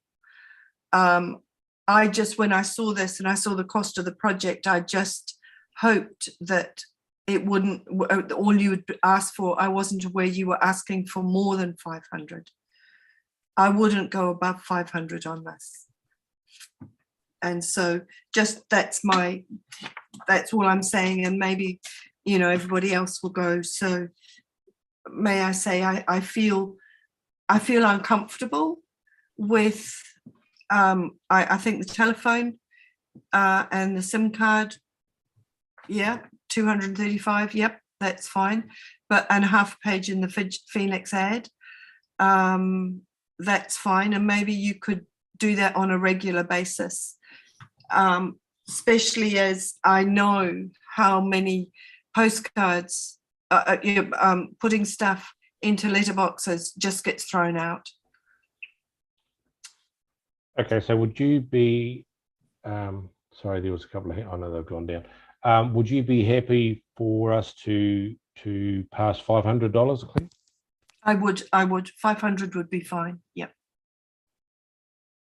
But I mean, Jason or Garrick or anybody else would probably, I will abstain anything higher than that. So if somebody feels they need to go higher, please, that's just my thoughts on this. Okay. Did you want to pass to go for, oh, sorry, did you want to? I'll put a motion. Motion to go for $500. Did somebody want to second that? Garrett, second that for $500. All those in favour, say aye. Aye. Put your hand up. Those against or no? Colin, can we have that noted, please? All right, motion's carried. Thank you. Okay, so we now have mulled wine concert. Did everyone have a chance to, well, they should have had a chance to read this. I know the lady was going to speak tonight, Mary, but she didn't make it, obviously. I was a little bit confused about, is this, are they asking for the money for the first concert of 6, or is this going to be for all 6? I'm not really sure. Colin, did you speak to somebody regarding this? Yep, I had a conversation with Anna because I was a little bit mystified as well. But they did ask earlier if they could use our piano in the Anzac Hall and run their concert. Obviously they're fairly well known, and certainly in those circles, the concert area of circles. I know that we had Michael Houston came and played at the Anzac Hall. Garrick, I'm not sure if you attended that, but that was a sellout, you know. So these concerts add another dimension into the use of the Anzac Hall and also into our community as well. And reading through the documents and what their proposal is, my understanding is that the $500 they're applying for is for this one-off concert. There is some indication that will gauge the future events in the hall.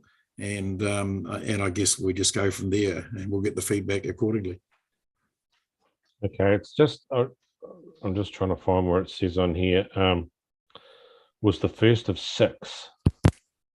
Yeah, that's correct. Yeah, so this is going to assist with funding. Yeah, for the first concert. So to provide the opening concert of a series of 6 concerts in the Anzac Hall in Featherston. So are they going to come back another 5 times, or is it going to be the same cost for each one? I'm unsure. I can't speak to it, so I'm unsure, Mark. I can only tell you what I know. Yeah. What are other people's thoughts on it? Oh, sorry, Claire. I was just thinking, as they're charging, if they do get the maximum, as has been said, how successful some of these concerts are, they're going to get $3,000 or $1,500 or a mixture of both. I just don't know whether getting that kind of money and then putting in $500 is actually, I mean, they come from Paikakariki, and it is a funded thing. I'm just sort of saying, where do we draw our line? I'm not trying to say, I mean, they may not get door sales, but if it's a sellout, the only problem I've got is it's $100. You've only got 100 people, and if they were all $30 adults, you've got $3,000 there. Yeah, and it's just, yeah, I'm just not sure. The project, yes, so it'll be $40 over. I see what you're saying. It's also the other funding and grants received or being sought as the assistance of the Wairarapa real estate agents and printer. I don't know whether that's Mr. Sold doing advertisement signs, or and then Chicken and Fried Bookshop, where tickets will be available. There's $1,000. They've got Greytown Community Board down there. I think that's what it is. They withdrew that. My understanding is I asked the same question. Yeah, so they can't actually apply for council or funding from community boards to any more than one. And obviously Featherston was the one where the concert was likely to be held. So yeah. Okay. So they're looking at this to be the 11th of March. So it's only 2 weeks away. Are we happy with this as it is to I'm not sure, because if it's only 2 weeks away, where have they done all the advertising? No. I think they have been working in the background, and I think that there's been quite a lot of promotion amongst certain circles. I think the next fortnight, if this funding is granted, obviously they'd ramp it up a little bit to get the numbers there. So, and I guess looking through their finances, they are taking a bit of a risk as well in terms of a potential loss on this concert. It may very well be that they don't come back again if they don't make any money out of it. So, yeah, I would support the funding personally, and I'd be quite happy to move in that direction. That there, can you see that? I'm happy to support it too. I think the stuff, that's exactly what you're holding up, Mark. I've seen that around town. Yeah, yep. That's the form that they put out there. So Okay. Okay, so you happy to put your hand up for that one, Colin? Yep, more than happy. Yep. Seconder on that, Garrick? Well, I mean, unless I think it's a good idea, and I think it's good to use our hall. And yep, absolutely, and the piano. All those in favour say aye. Aye. Hand up. Those are you? Yep. Are you for that, Claire? I'd like to abstain on that one. Okay, that's sorry. I wasn't sure. You're just nodding. Okay, so those against or abstaining? Claire, abstaining. Passed. Thank you. Okay. Oh, sorry. Right back at the start. Should have had a mover to accept that. I'll move it that we accept it. Seconder on it. Yeah, I'm happy to second that. And I just to accept the application. Those against. Passed. Thank you. Okay, so the last one is the skate park. Those are mover to accept that. I'm happy to move that. Seconder on accepting that. Garrick, thank you. All those in favour, aye, raise your hand. Those against, no, or raise your hand. Moved on that. Thank you. Motion's carried. Right, so we've got the last one on that one. Where are we? Here we go. Right. So this is, we had a chance to read this. The outer half for the Featherston skate park. So by the sounds of this, it's mainly for painting and materials and things to do the painting and what have you. Are you still here? Oh, Russell and Bryce. I mean, maybe you two. The concrete works obviously being paid for by the council, and the fencing and that sort of thing, the repairs on those things are being paid for by the council. Is there anything? Yeah, Mark. So yeah, you're correct. So the council's paying for the concrete repairs and everything and it's quite a substantial amount of money. We're just waiting for Seeker products to arrive into New Zealand so we can get on with it. And the playground will be, the skate park will be fenced off for a couple of weeks. In those couple of weeks, Raywin at the moment, the council has supplied 10-litre bucket of undercoat, resin, and paints, brushes, rollers, and they've done some work. They've painted out the mural that's there, ready to put a new one on. And part of the community, Raywin wants to get ownership of the skate park with the kids. So she's come to the for a grant so she can get the paint and brushes and get the community involved in painting out the brown and everything that's there at the moment, make it a lot more colourful. And we're trying to get that done when the park's closed. So everything just revolves around that. And that's the reason why she's doing it. She's trying to get ownership of these young people to stop graffitiing it and get them to actually do the work. Awesome. They're not wanting to do anything with the lighting. That's something that is still being looked at, is it, Bryce? What's right? Is that light not going still? I don't think so.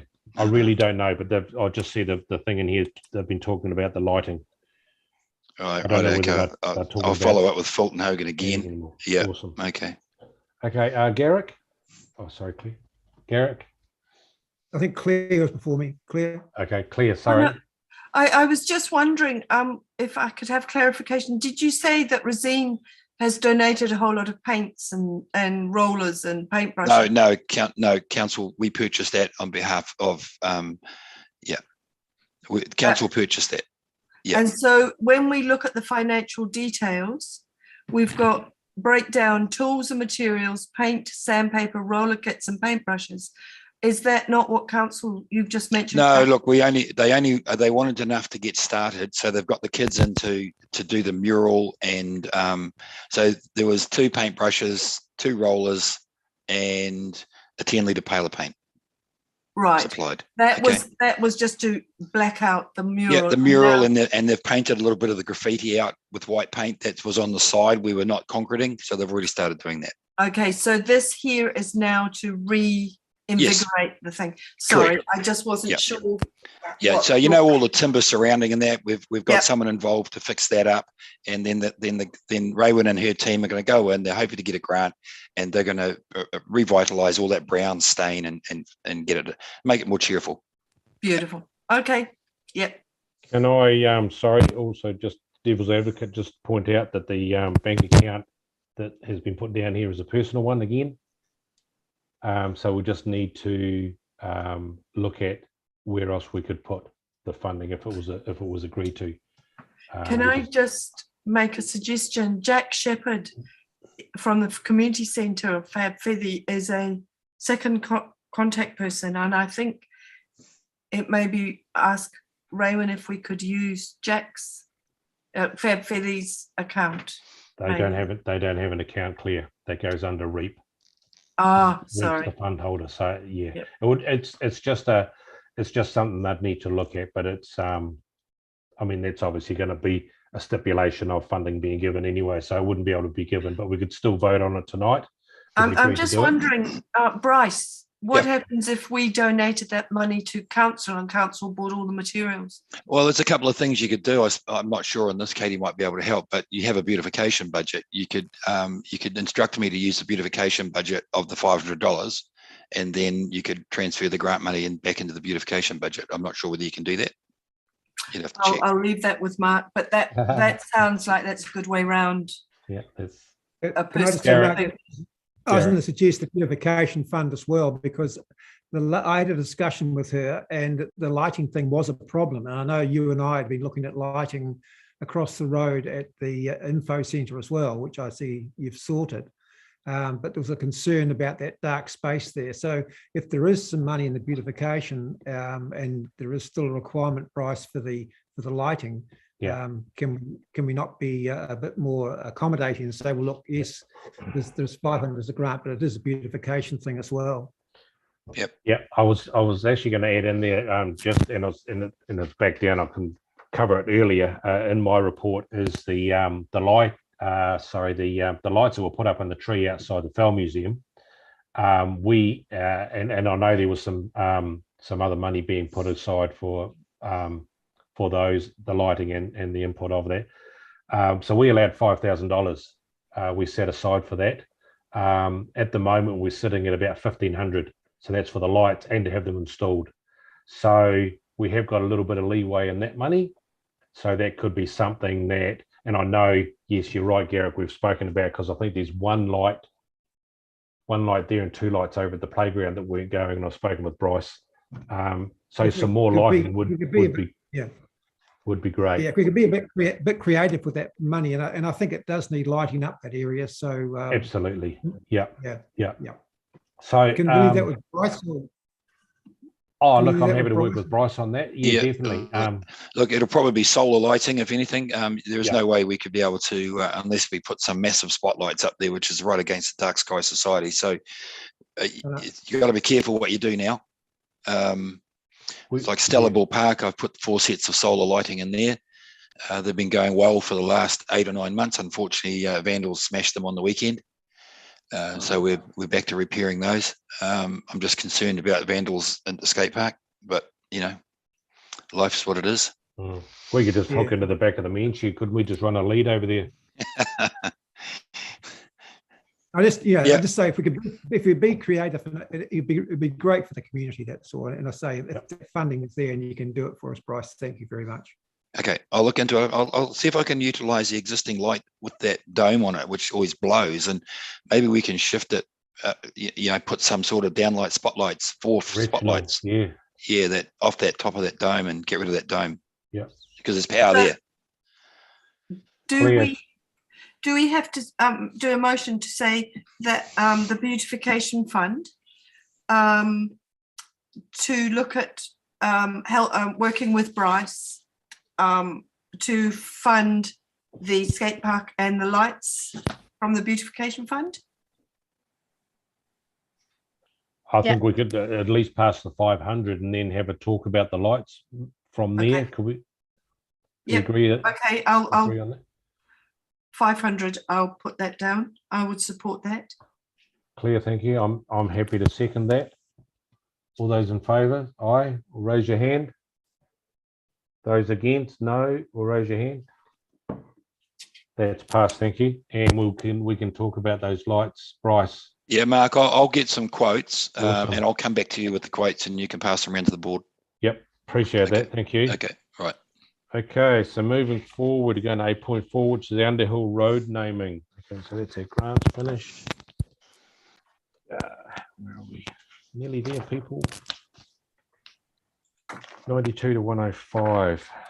Okay, to move to accept that, I'm happy to move that. The assessment needs to rename the Underhill Road. Happy to move that. Seconder on that. Jason, thank you. All those in favour say aye or raise your hand. Those against, raise your hand or no, please. That's carried. Thank you. Right.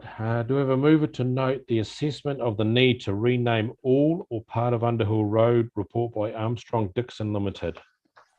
Do we have a mover on that? Jason, thank you. As a seconder? Clear, Yep. thank you. All those in favour, right? Aye, raise your hand. Those against? Are you okay with that, Garrick? Were you okay? Awesome. Okay, those motions carried. So who wants to speak to that? Is that you, Russell? No.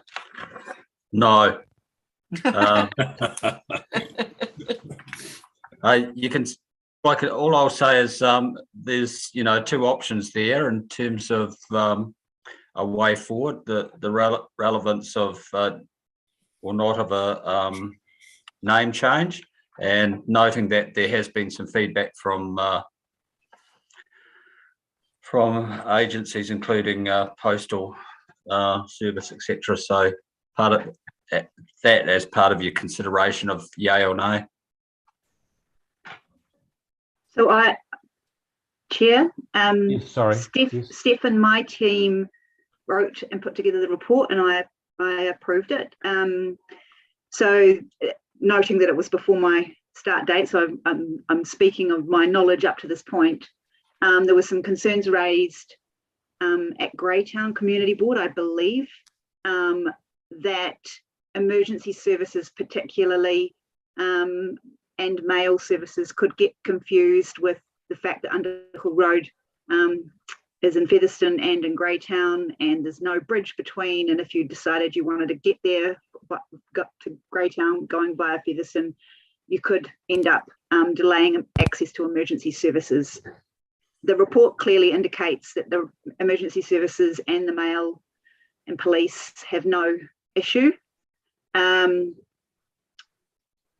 It was strongly supported at the Greytown Community Board last week that we survey residents. Yeah. So the motion was passed at Greytown last week to see if there is a significant reason to change the name through a resident survey.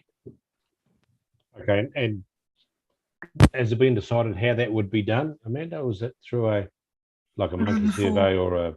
I mean, it's always hard. Page 104, I think, was the feedback form. Yeah, that's the draft feedback form. So Steph and my team would probably be responsible for the delivery of that piece of work. And it would happen over the next couple of months. Okay. Can I ask through the chair, Amanda, there was a talk when I read through that it's north and south, Underhill Road North, Underhill Road South. How did Greytown feel about that? So we've been really clear that we don't want to, we want to be a bit neutral on what the names would be. And right. It's the Greytown Community Board that have suggested they thought it was a very simple solution, Underhill Road North, Underhill Road South. Right. That's all I mean, I just feel that sounds really simple, but I'm not sure how simple it would be for emergency services. Well, and emergency services have been clear that there's no issue.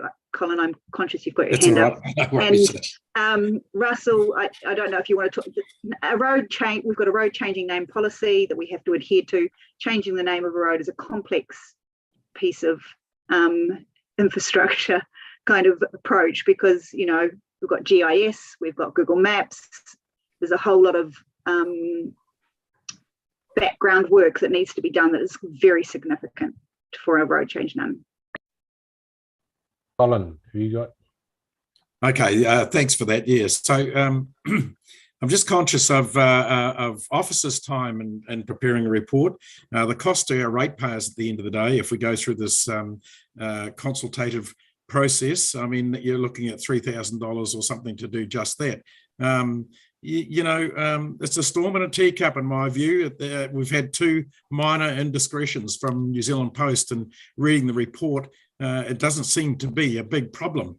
I'm just conscious of the money that we spend, ratepayers' money that we spend on going out to get the same answer we'll get, is that we don't want any changes. So, I feel quite strongly about it, actually, and I just think we're just pouring good money after bad. We've got bigger priorities. Our officers have got bigger priorities as well. So I've had to say. Getting late, Colin. Yes, that too. Russell. Just in response to those 2 points from Claire and Colin, and as Amanda captured, one of the councillors at the Greytown meeting virtually said, so this is in respect to Claire's comment about change or not, one of the councillors, Councillor Plummer, mentioned that, very much like Colin's mentioned, north-south could be a solution, and he was a bit opposed to engagement steps involved when it's his view. It's a straightforward matter. But Amanda, do you want to respond in part to the need or due process in terms of engaging? Yeah, I think it's the critical thing. We've still got this on the table, and they still wanted the committee agreed and passed a motion to survey residents in Underhill Road, both ends, as far as I'm aware. I don't think they were saying don't survey Featherston Underhill Road. I think they were wanting to get the perspectives. There needs to be a significant reason, and I think they just wanted to double check whether or not the residents thought there was a significant reason. So why has it come to us? If it's been to Greytown, they've decided that by way of resolution. Why do we need to even bother being involved? Good question. I think this is to ensure that you're aware, and you may get inquiries from people living in Featherston, people living in Underhill Road as well, particularly because they're going to be surveyed. Can I just say that then could mean it would be easier, I think, to leave it with Greytown to change the name rather than us to change the name. One town needs to, we don't both need to change the name. So I could sort of see that happening. So maybe, if I may, through the chair, just sort of say, look, if you want to survey Greytown, from my understanding, I've talked to a few people in Underhill Road, and they're really, really happy with calling it Underhill Road. And so maybe we stick with Underhill Road if Greytown wants to change. Maybe if you could maybe just survey the Greytown people to see. And then we just do north-south if it really does become a problem. Okay, so what's people's thoughts on that? Leave it as it is. Yes. Colin, you happy? Yeah, I'm just looking at the paper itself, and received this. Note the assessment needs to rename part of the Underhill Road report by Armstrong Dixon. Either agree that residents and owners of the Underhill Road be consulted, agree that they're no longer a compelling reason to pursue investigation. So really, I mean, we're having to make a decision, and it's already been made by Greytown. I think, to be fair, I think this paper should be withdrawn. And we should throw it back at Greytown Community Board. Let them make the decision. Yeah. We could do that also. Do a movement agrees that there is no longer a compelling reason to pursue investigation of a name change Underhill Road. So we're talking about our end? Well, that sort of covers off our side of the bridge, but Greytown and I'm not sure of the wording of their resolution, but I would understand it covers the entirety of Underhill Road. So therefore, okay. I think I would certainly move to have this paper withdrawn, to be quite honest. Is that something? Doesn't it say that Greytown's Underhill Road and Featherston's have exactly the same numbers, except so there's 2 of every number in Underhill Road between Greytown has the same number. So if we as Featherston keep Underhill Road, all they have to do is change the name and have the same numbers. It doesn't carry on over the bridge as Underhill Road. If we're 1,000 before the bridge, it doesn't go 1,001 over the bridge. Greytown and Featherston have got exactly the same numbering. I'm sure I read that somewhere. Yeah, I recall seeing the same, Claire, to be quite honest. Yeah, a bit confusing, but obviously it hasn't been a big issue, apart from a couple of minor deviations by New Zealand Post. It appears that it seems to be working quite normally for people. Yeah. What can I ask? What will happen if we did actually survey and both organisations said don't bother changing? We just go ahead. I mean, it was brought up by Greytown, wasn't it? Yeah. It wasn't our side. No, it wasn't our side. So do we have to consult and then say, well, that's the end of it and we move on? I mean, it just seems foolish to waste so much time on this. We've already put $3,000 Google or anything. I think Greytown have actually got it in hand. I mean, they've got it by way of resolution. This is a duplication, in my view, from Featherston's perspective. They've taken Underhill Road in its entirety, and I'll stick by my original moving a resolution that we withdraw this paper. Or we do point number 2, which was what? Well, number 2 was that there was no. But that's the whole road, Claire. I think Collins moving is the better option. Yeah. Okay. Sorry. Are you happy to move that, Colin? I am happy. Yeah. Or Colin, do you want to go to number 4, which agrees there's no longer a compelling reason to pursue investigation? Yeah, that's what I mean. Well, that's coming from Featherston Community Board, whereas Greytown have agreed probably to that resolution. They've agreed to what? Their edge. They're all here. Can I? Not ours. Sorry, can we add to that? So I do, as the mover agrees, that there's no longer a compelling reason to pursue investigation of a road name change for Underhill Road in Featherston? Yes. So we could amend that, yeah. At this time, can we do that? Yep. Are you happy to do that, Colin? We'll pass that. And why not? Let's move on. Let's do it. Okay. All right. So you happy with that, Katie? Yeah. Awesome. So you can move that. You want to move that, Colin? Yeah, happy to move that. Oh man. Russell. Need a 5-minute break. Good on that. Oh. Good on you. It seems a logical way forward. Councillor Old's solution finding is normal. Good on them. But if there's no change for Greytown going out checking with residents and they say no, we don't want change, what are you left with? You're left with the original problem of duplicate numbering. So that's the only. We haven't got a problem. We haven't got a problem. Nobody said we got a problem. That's correct, Councillor Ems. That's what the report is very clearly stating. Yeah, the report says there is no problem, and if you push, I mean, I live on Longwood East. I don't know why, but they changed that because there was a problem. There is no problem. Okay. Only because they didn't want to be associated where you live with Garrick. That's what it was. which okay, thank you for that clarification. So it gets back to the incorrect nature of the original mission that we went on with this, in terms of that there was a need. Yeah. Yeah, I'm sure officers have got better things to spend their time on than absolutely. Okay, so we've moved that, Colin. Who's seconding that? Claire? Claire, thank you. All those in favour? Aye. Aye. Those against? No. Raise your hand. Passed. Thank you. Right. Officers report 10106 146. Where are we? Righto, everyone had a read of that. Can I have a mover to accept that? I'll accept that. Second to Claire, thank you. All those in favour, aye or raise your hand. Those against, no, or raise your hand.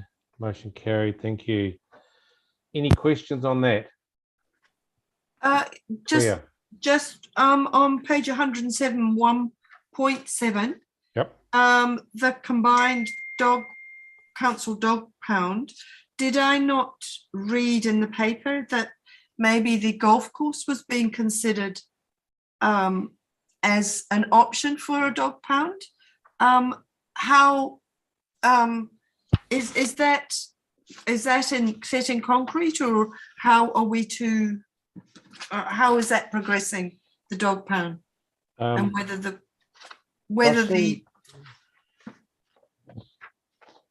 golf course in Featherston? Yeah, that is a candidate site in terms of finding a suitable site, seeing Johnson Street was not available. So though that is up for consideration, and potentially best placement of a pound on that site as part of overall consideration. So hopefully that answers your question, Claire. So is that when you say is that number one in the considerations, and how do we consult with the public, or what is the next step to maybe ensuring that we get a dog pound there? As part of overall considerations, and associated costings are also part of the solution finding, which needs further update through to Planning and Reg Committee. The Mayor has been mindful of the need and prompted us for solution finding on it. So that is where we're up to on this. I'm just aware that with the three waters, it is part of the assets that might go into the waters. If we use the dog pound, what are the issues around decoupling it from the assets of the waters? It would be part of the consideration and identification of need that would have to be clarified for councillors as part of decision making with the land, and also linked to future need or not for wastewater purposes. So it's all part of related aspects.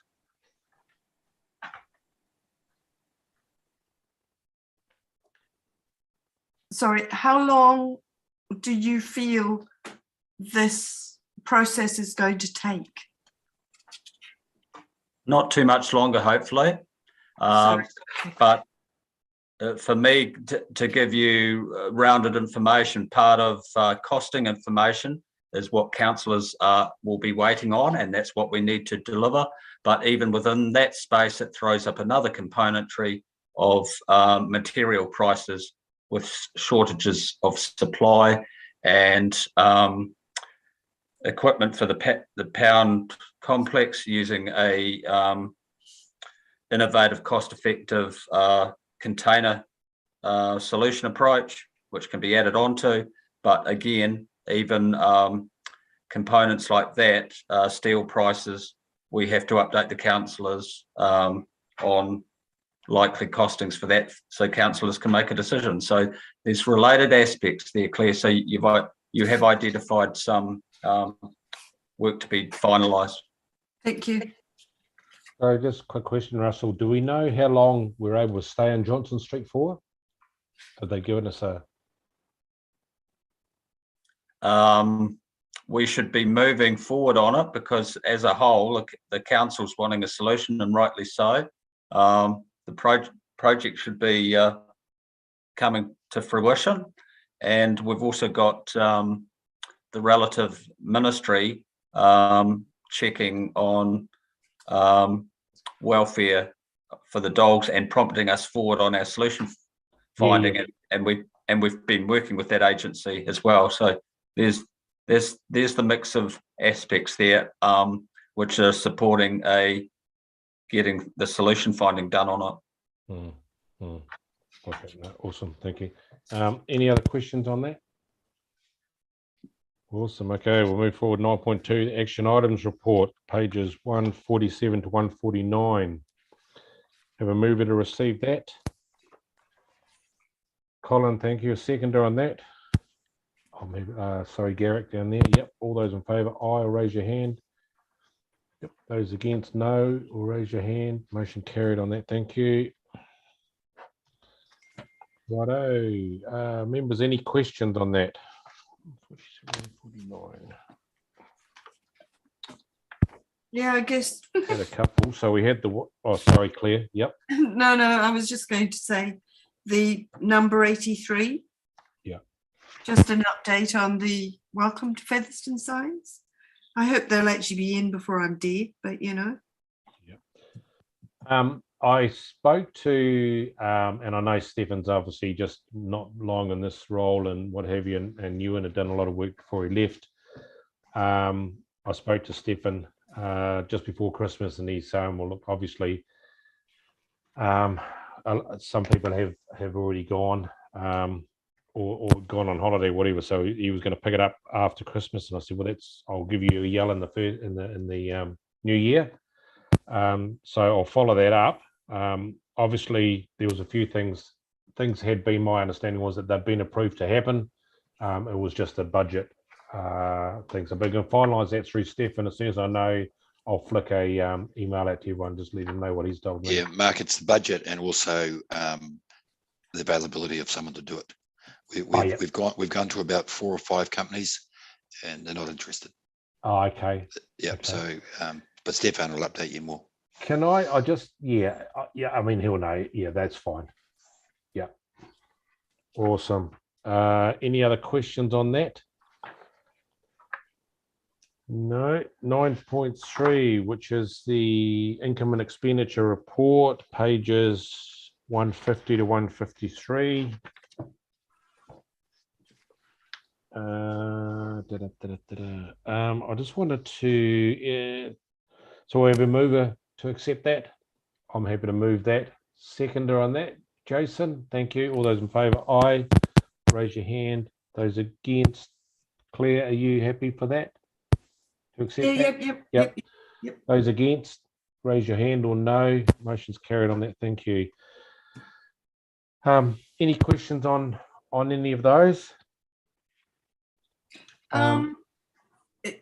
Just on page 152. Yep. We've got a home health kit for the Featherston Library of $300. Yes. Has that been sourced?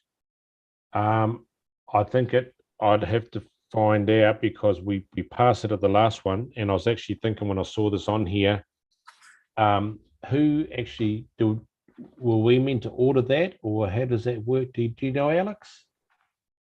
I think, well, I would hope that through the minutes of the meeting, the libraries would have been informed and then gone ahead to create the new pack. So I think that might be in a net query. If you could minute it to get a net to come back to the community board on progress. I can follow up on that for you for the next meeting on the status of the home health kit. Cool. It might be or just distribute once we know to all community board members, given that they've moved to purchased. Are you going to deliver it to the libraries yourselves, or do the libraries have to order it through you? I'm not involved at all, but I would think that the libraries will order it and compile the kit and then have it based in Featherston. Right. And how do they get to know about it? Do we get Mark? Caitlin. Oh, Caitlin. Sorry, Caitlin's going to sort that out, Claire. Right. Yeah, awesome. Question. Sorry. Oh, sorry, Mark. Bryce? Can I just? No, you give up. It's not really my place, but I'm going to ask a question. Your beautification budget is extremely high, and I think if you really want to look at trying to identify stuff to be done, because if it's anything major that you want done, it's going to take a lot of time to get the materials and the tradesmen to do it, and you'll run out of time. So I know Greytown's community board have gone out and asked the community what they'd like done with theirs. They've got a similar budget, so it's just something to think about. It's all right having the money in the bank, but it's actually for the community. Yep. But we could put it towards the signs, couldn't we? It's your choice. It's your decision. If we were able to put it towards the signs, what about that might speed up the process if there is, as Bryce says, a budget constraint? A lot of it is the workers and somebody to do it as well, Claire. So I mean, Mark, you touch base with Stefan on that. Yeah, no problem. Just a quick question I've got on here, and I don't know whether you can answer this, Caitlin, or back in the 3rd of the 12th, 2019, there's $500 sitting there for Featherston Junior Football Club. Is that saying that that's never been used or given, or?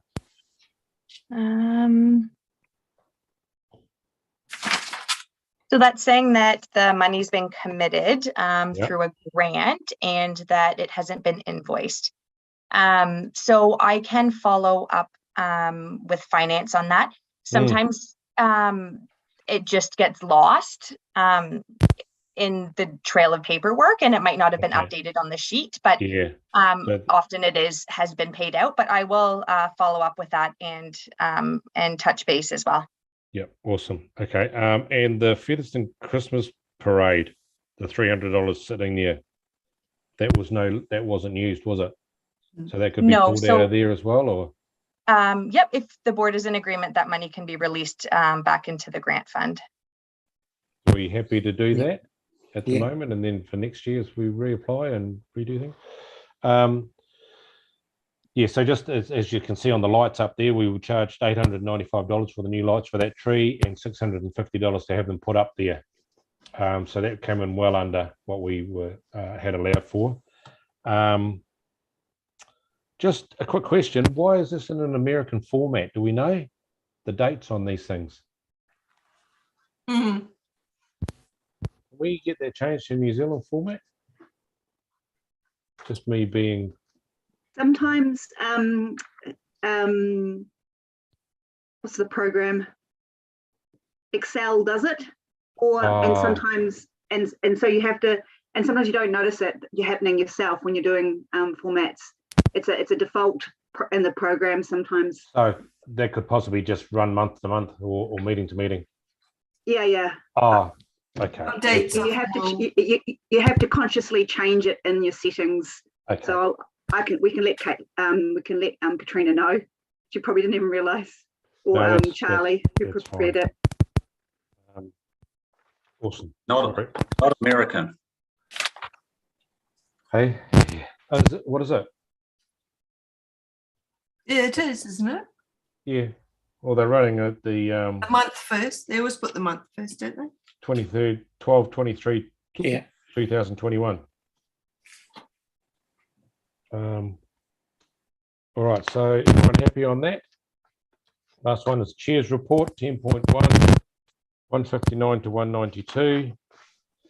Have a mover to receive that. Claire, thank you. Seconder. Jason, thank you. All those in favour say aye or raise your hand. Those against, no, or raise your hand. Motion carried on that. Any questions on that? Yes. Yes, Chair. Number 7, you would like to have a discussion? Oh, just a quick yes. So after the flooding the other day, Colin and I actually went around and had a bit of a look around the place, and we noticed that a lot of the creeks around, or water races, whatever it is you want to call them, aren't being maintained like they used to be. And talking to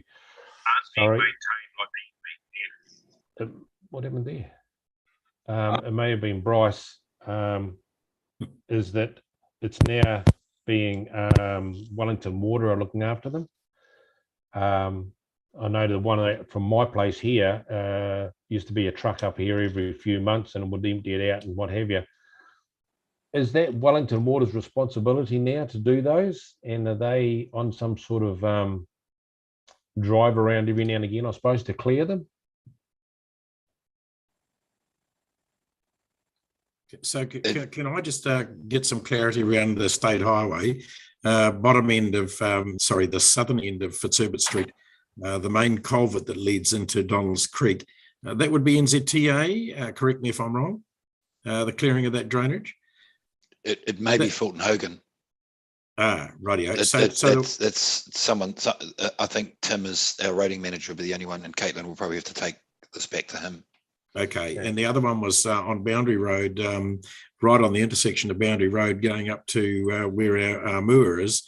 During the peak of the floodwaters, that wasn't being used at all. In fact, it's full of vegetation, and there was no flow going through that at all. So that was a bit of a mystery, given the amount of surface water that was around the area there. So there are a couple of key areas that we probably need to look at beyond this meeting to try and get some sort of resolution. I mean, the main point of that, as Colin and I agreed, we were talking the other day, is that just to find out who we need to speak to, Bryce, and I'm happy to go for a drive around with them and just go have a look at this, because the one down that we're talking about comes down off Boundary Road, turns into Fitzherbert, goes underground. There's actually a concrete slab outside Gina. I can't remember her surname, the Gina's house, or the big concrete slab that's broken. So as the water that was running through there, it was just bubbling out the broken thing and just onto the ground, then into the section. So yeah, it'd be great to be able to just have a drive around with somebody and say, look, how do we maintain these? I think, look, don't quote me on this, but I think the open drains are Fulton Hogan, and the any drains that are in, footpath berms and stuff like that is Wellington Water. But it's either Stefan or Tim. Probably go to Stefan first, and then because Tim's quite busy at the moment. Yep. If I could suggest that the first one to start with is to actually raise it as an issue with council as a requirement for action, and then follow through with an email saying how are we getting on with this and at what stage will this be done, and bring that forward. As it may be that you then want to meet with Stefan, but any issues you see get raised as an action item through the council website. Yep, I think that's a very good idea. Okay, everyone happy with that? Oh, sorry, Claire. No, sorry. Just that whole Boundary Road moor area, even up a bit. Quite a lot of those front sections turn into swimming pools. A friend of mine couldn't even get out of her driveway because of the amount of water. I guess for me, I think we need to take a very careful look at the housing, all the houses on the other side that are being consented for, and whether we should over time look at the flooding of that and whether it's being dealt with appropriately before more houses are consented for that area. I mean, we can do that through the actions and then talk to Stefan about that whole area, because there's been some build up in that Harrison Street area, whether they are approved or consented or whatever, which is pushing water down a different way. So it's something that we could look at doing. Yeah. And we could discuss that as the board and then move forward from there. Thanks, Mark. Yeah. One other thing that was actually added to my report is the St. John Anglican's Church. Yes. Being taken off the heritage list. Is everyone familiar with read that and had a look at that? And I think, Colin, you actually made a comment earlier on in the piece about it's been changed so many times now that I certainly haven't been in the area long enough to understand any local family input, if that's the way of putting it. Can you? I think its historical relevance is basically gone, and Garrick, you'd probably agree with that. And Claire, that it's no longer of any historical importance. There are some features inside the building that obviously still retain that, but quite clearly that's probably over to the Heritage New Zealand, whether or not they determined that, and they obviously don't. So therefore, yeah. Can I just, Mark, can I just say? Yep. Okay, I contacted Nick Young about this as well, and I spoke to Colin about it, who was looking after that side of things. He was well aware of what was going on and had spoken to the Anglican Properties in Wellington. I asked for it to be put on the agenda because I just wanted to make sure if anybody out there, if there's any families concerned, then it was very public what was going on. I've heard nothing back, and I don't think Colin has. But I think it's important that the community board is in a position where we can say, yes, we've raised this issue, and if there's anybody in the community is concerned, it's out there and it's been posted. So it was really a process thing, but I've heard nothing back, so I'm quite relaxed about going forward. Okay. Can I just say, those pictures of it all, it looked like the inside hadn't been able to be done up because it was a heritage building, and I think probably being a heritage building, it will be useful to be taken off just so people can move on it. So, I did talk to... I don't think that was an issue. The Heritage were not concerned. The Heritage were happy the way it was, but say it's the community, because it's actually the second church there now, but that's another issue. Yeah, I talked to some other Anglicans who are active, and they didn't actually even know it was there, if you see what I mean. So... I mean, as it says on here, it's been moved twice, relocated, undergone significant modification since it was constructed in 1872. No longer in use as a church or church hall, is currently in the use as a garage. So, yeah. Do you think there needs to be any sort of notification put out publicly, Garrick? Is that just? I think we've put it on the minutes. It's been in the paper. It's been in our papers. It's been discussed. I say it was just to make sure that if anybody out there was concerned, then it was very obvious what was going on. Okay, cool. So nothing's really need to be done on our part. No. Awesome. Okay. Well, thank you everyone for a long night. It was a good effort. Got through everything. Oh, sorry. Sorry, Mark. I believe there's a member report from Claire. Oh, sorry. Members. Yes. As well. Sorry. Really, a lot has happened since I've put this in, and we've discussed the signs, but also the town centre. There are just a few little things that need to be finished on it, and that was raised, I think, in the long-term plan, and wondered if there had been any action on that.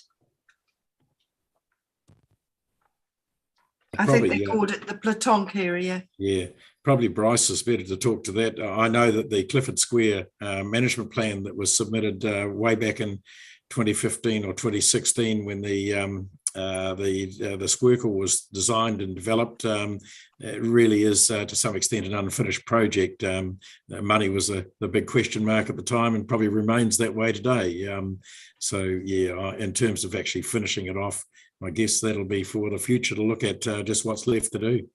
All right. Okay.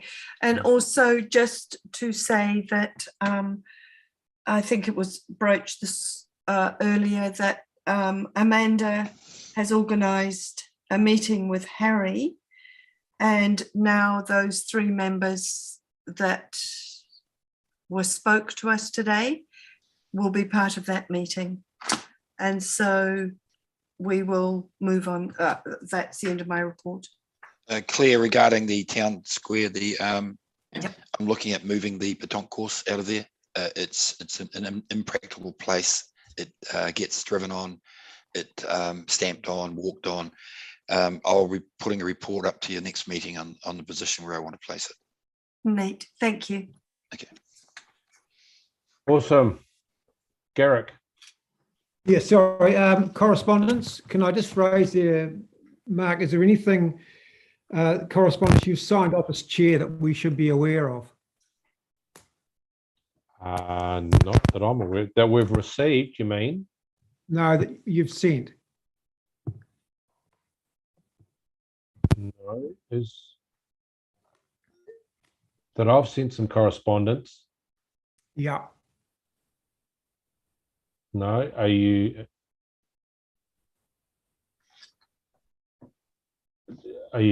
alluding to something that I'm just making sure that with any correspondence that goes out from the board, we actually need to be aware of. And I'm just concerned that if there's anything else that's gone out, because we're looking at a number of issues going through here. But if you're happy, that's fine. Yeah, no, I've nothing that I've sent out to anything or done anything that I'd. Okay. No. Right. Happy with that? Yep. Okay. All right. So thank you, everyone. Late night, good effort. All done. And council tomorrow. Can council start late tomorrow? Yeah, have the day off, guys. Get a good, that's why get a good sleep. That's why you get paid the big bucks. Yeah, right. We've got Martin Barrow to come. Yeah, on to